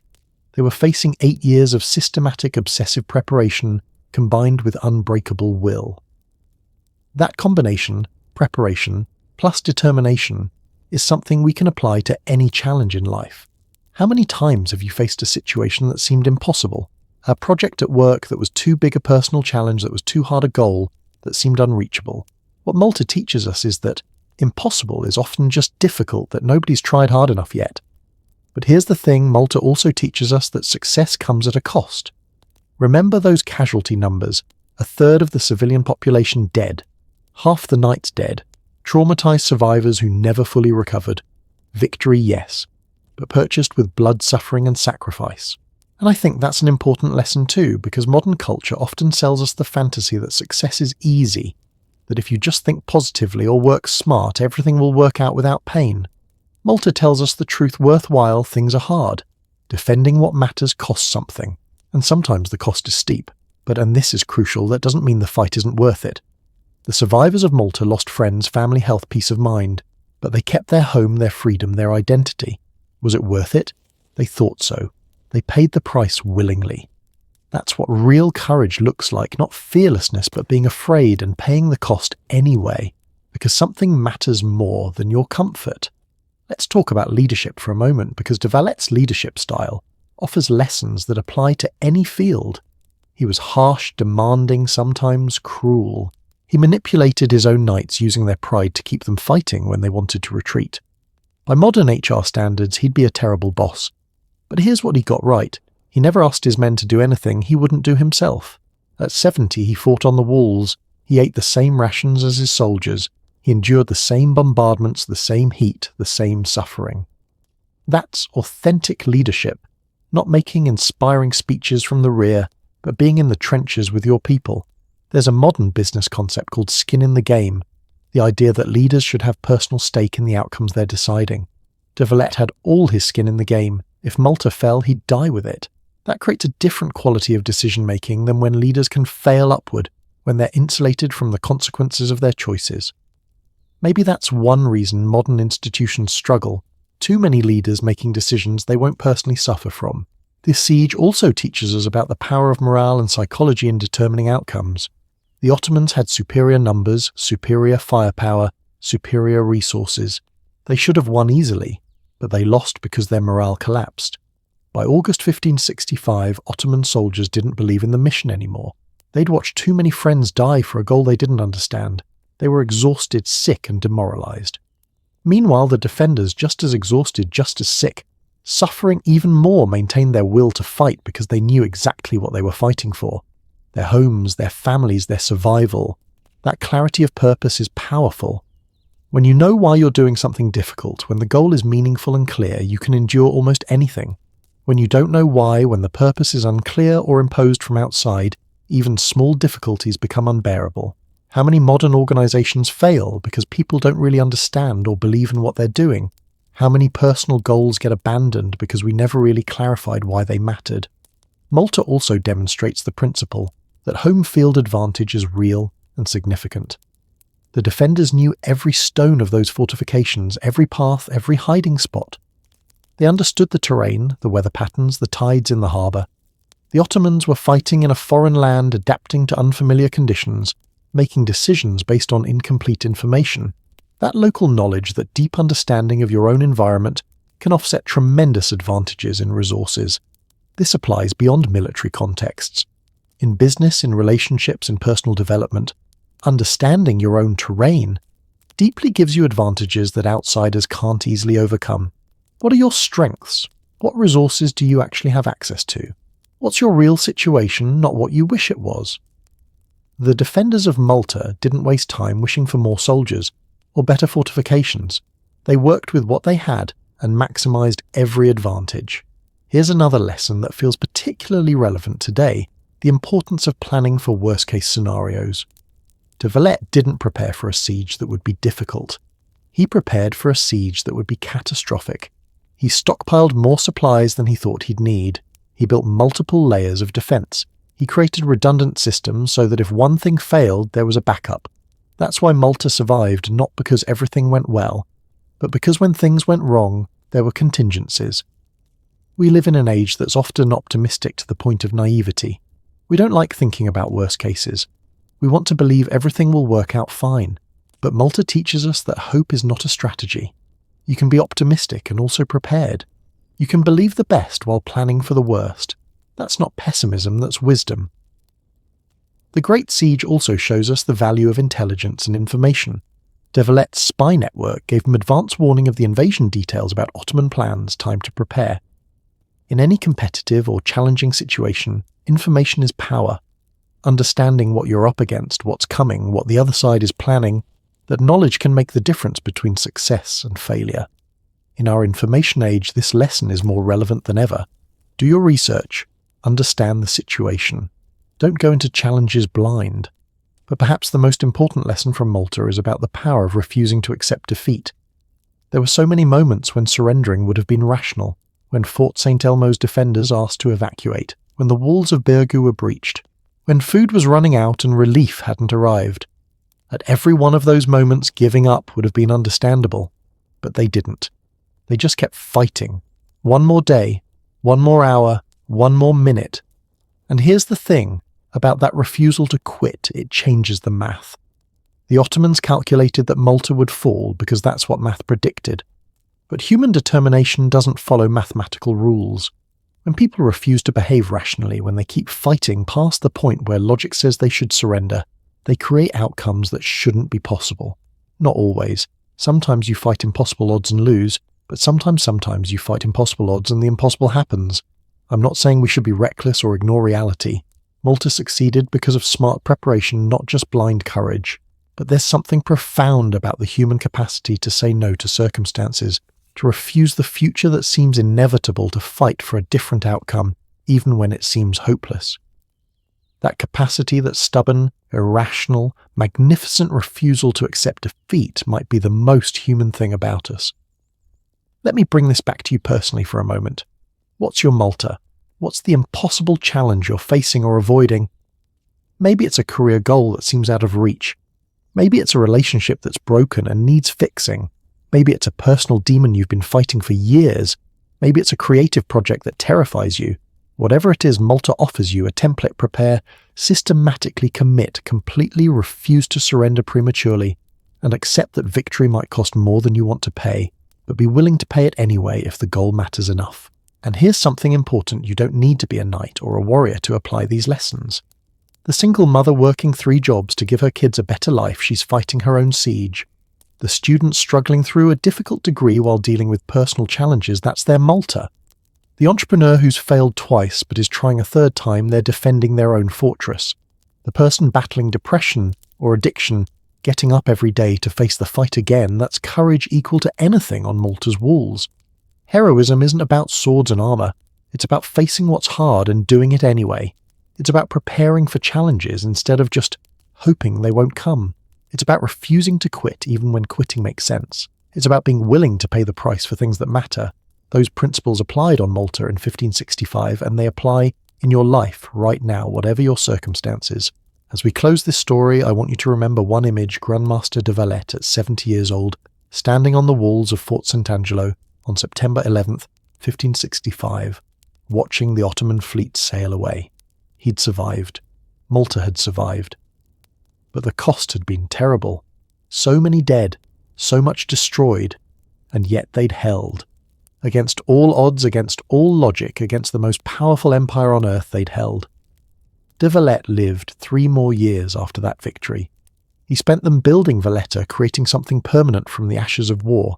He died in 1568 and they buried him as a hero. His city still stands today. His name is still remembered. His story still inspires. Nearly 5 centuries later, we're still talking about what 500 knights did on a tiny island. That's legacy. That's what it means to refuse to surrender. The Great Siege of Malta wasn't just a military victory. It was a demonstration of what humans can accomplish when they're fighting for something that matters more than their own survival. It was proof that determination and preparation can overcome odds that seem impossible. It was a reminder that the future isn't written, that predictions can be wrong, that the underdog sometimes wins, not despite the odds, but because they refuse to accept what the odds mean. And that lesson, that beautiful, terrible, inspiring lesson about human capability and courage, that's why we're still telling this story. That's why Malta matters. Not as ancient history, not as a curiosity, but as proof of what's possible when people decide that giving up isn't an option. So whatever challenge you're facing, whatever Malta is waiting in your future, remember what 500 knights did in 1565. Not because you need to be like them, you don't, but because their story proves what's possible.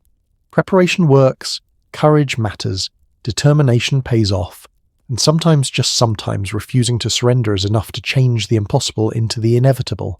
The Great Siege of Malta ended on September 11th, 1565, but its lessons, those are eternal. Those belong to anyone willing to learn them, and maybe those lessons are exactly what you needed to hear right now, for whatever you're facing or about to face. Thank you for spending these 2 hours with me, exploring this incredible story. Thank you for caring about history, about courage, about the human capacity for extraordinary achievement. I hope you found something in Malta's story that resonates with your own life, something that inspires you, or challenges you, or helps you see your own struggles differently. If this story moved you, if it made you think, if it gave you something valuable, I'd love to hear about it in the comments. Tell me what struck you most about the siege. Tell me about your own Malta, the impossible thing you're fighting for or preparing to face. Share your thoughts, your reactions, your own stories of refusing to surrender.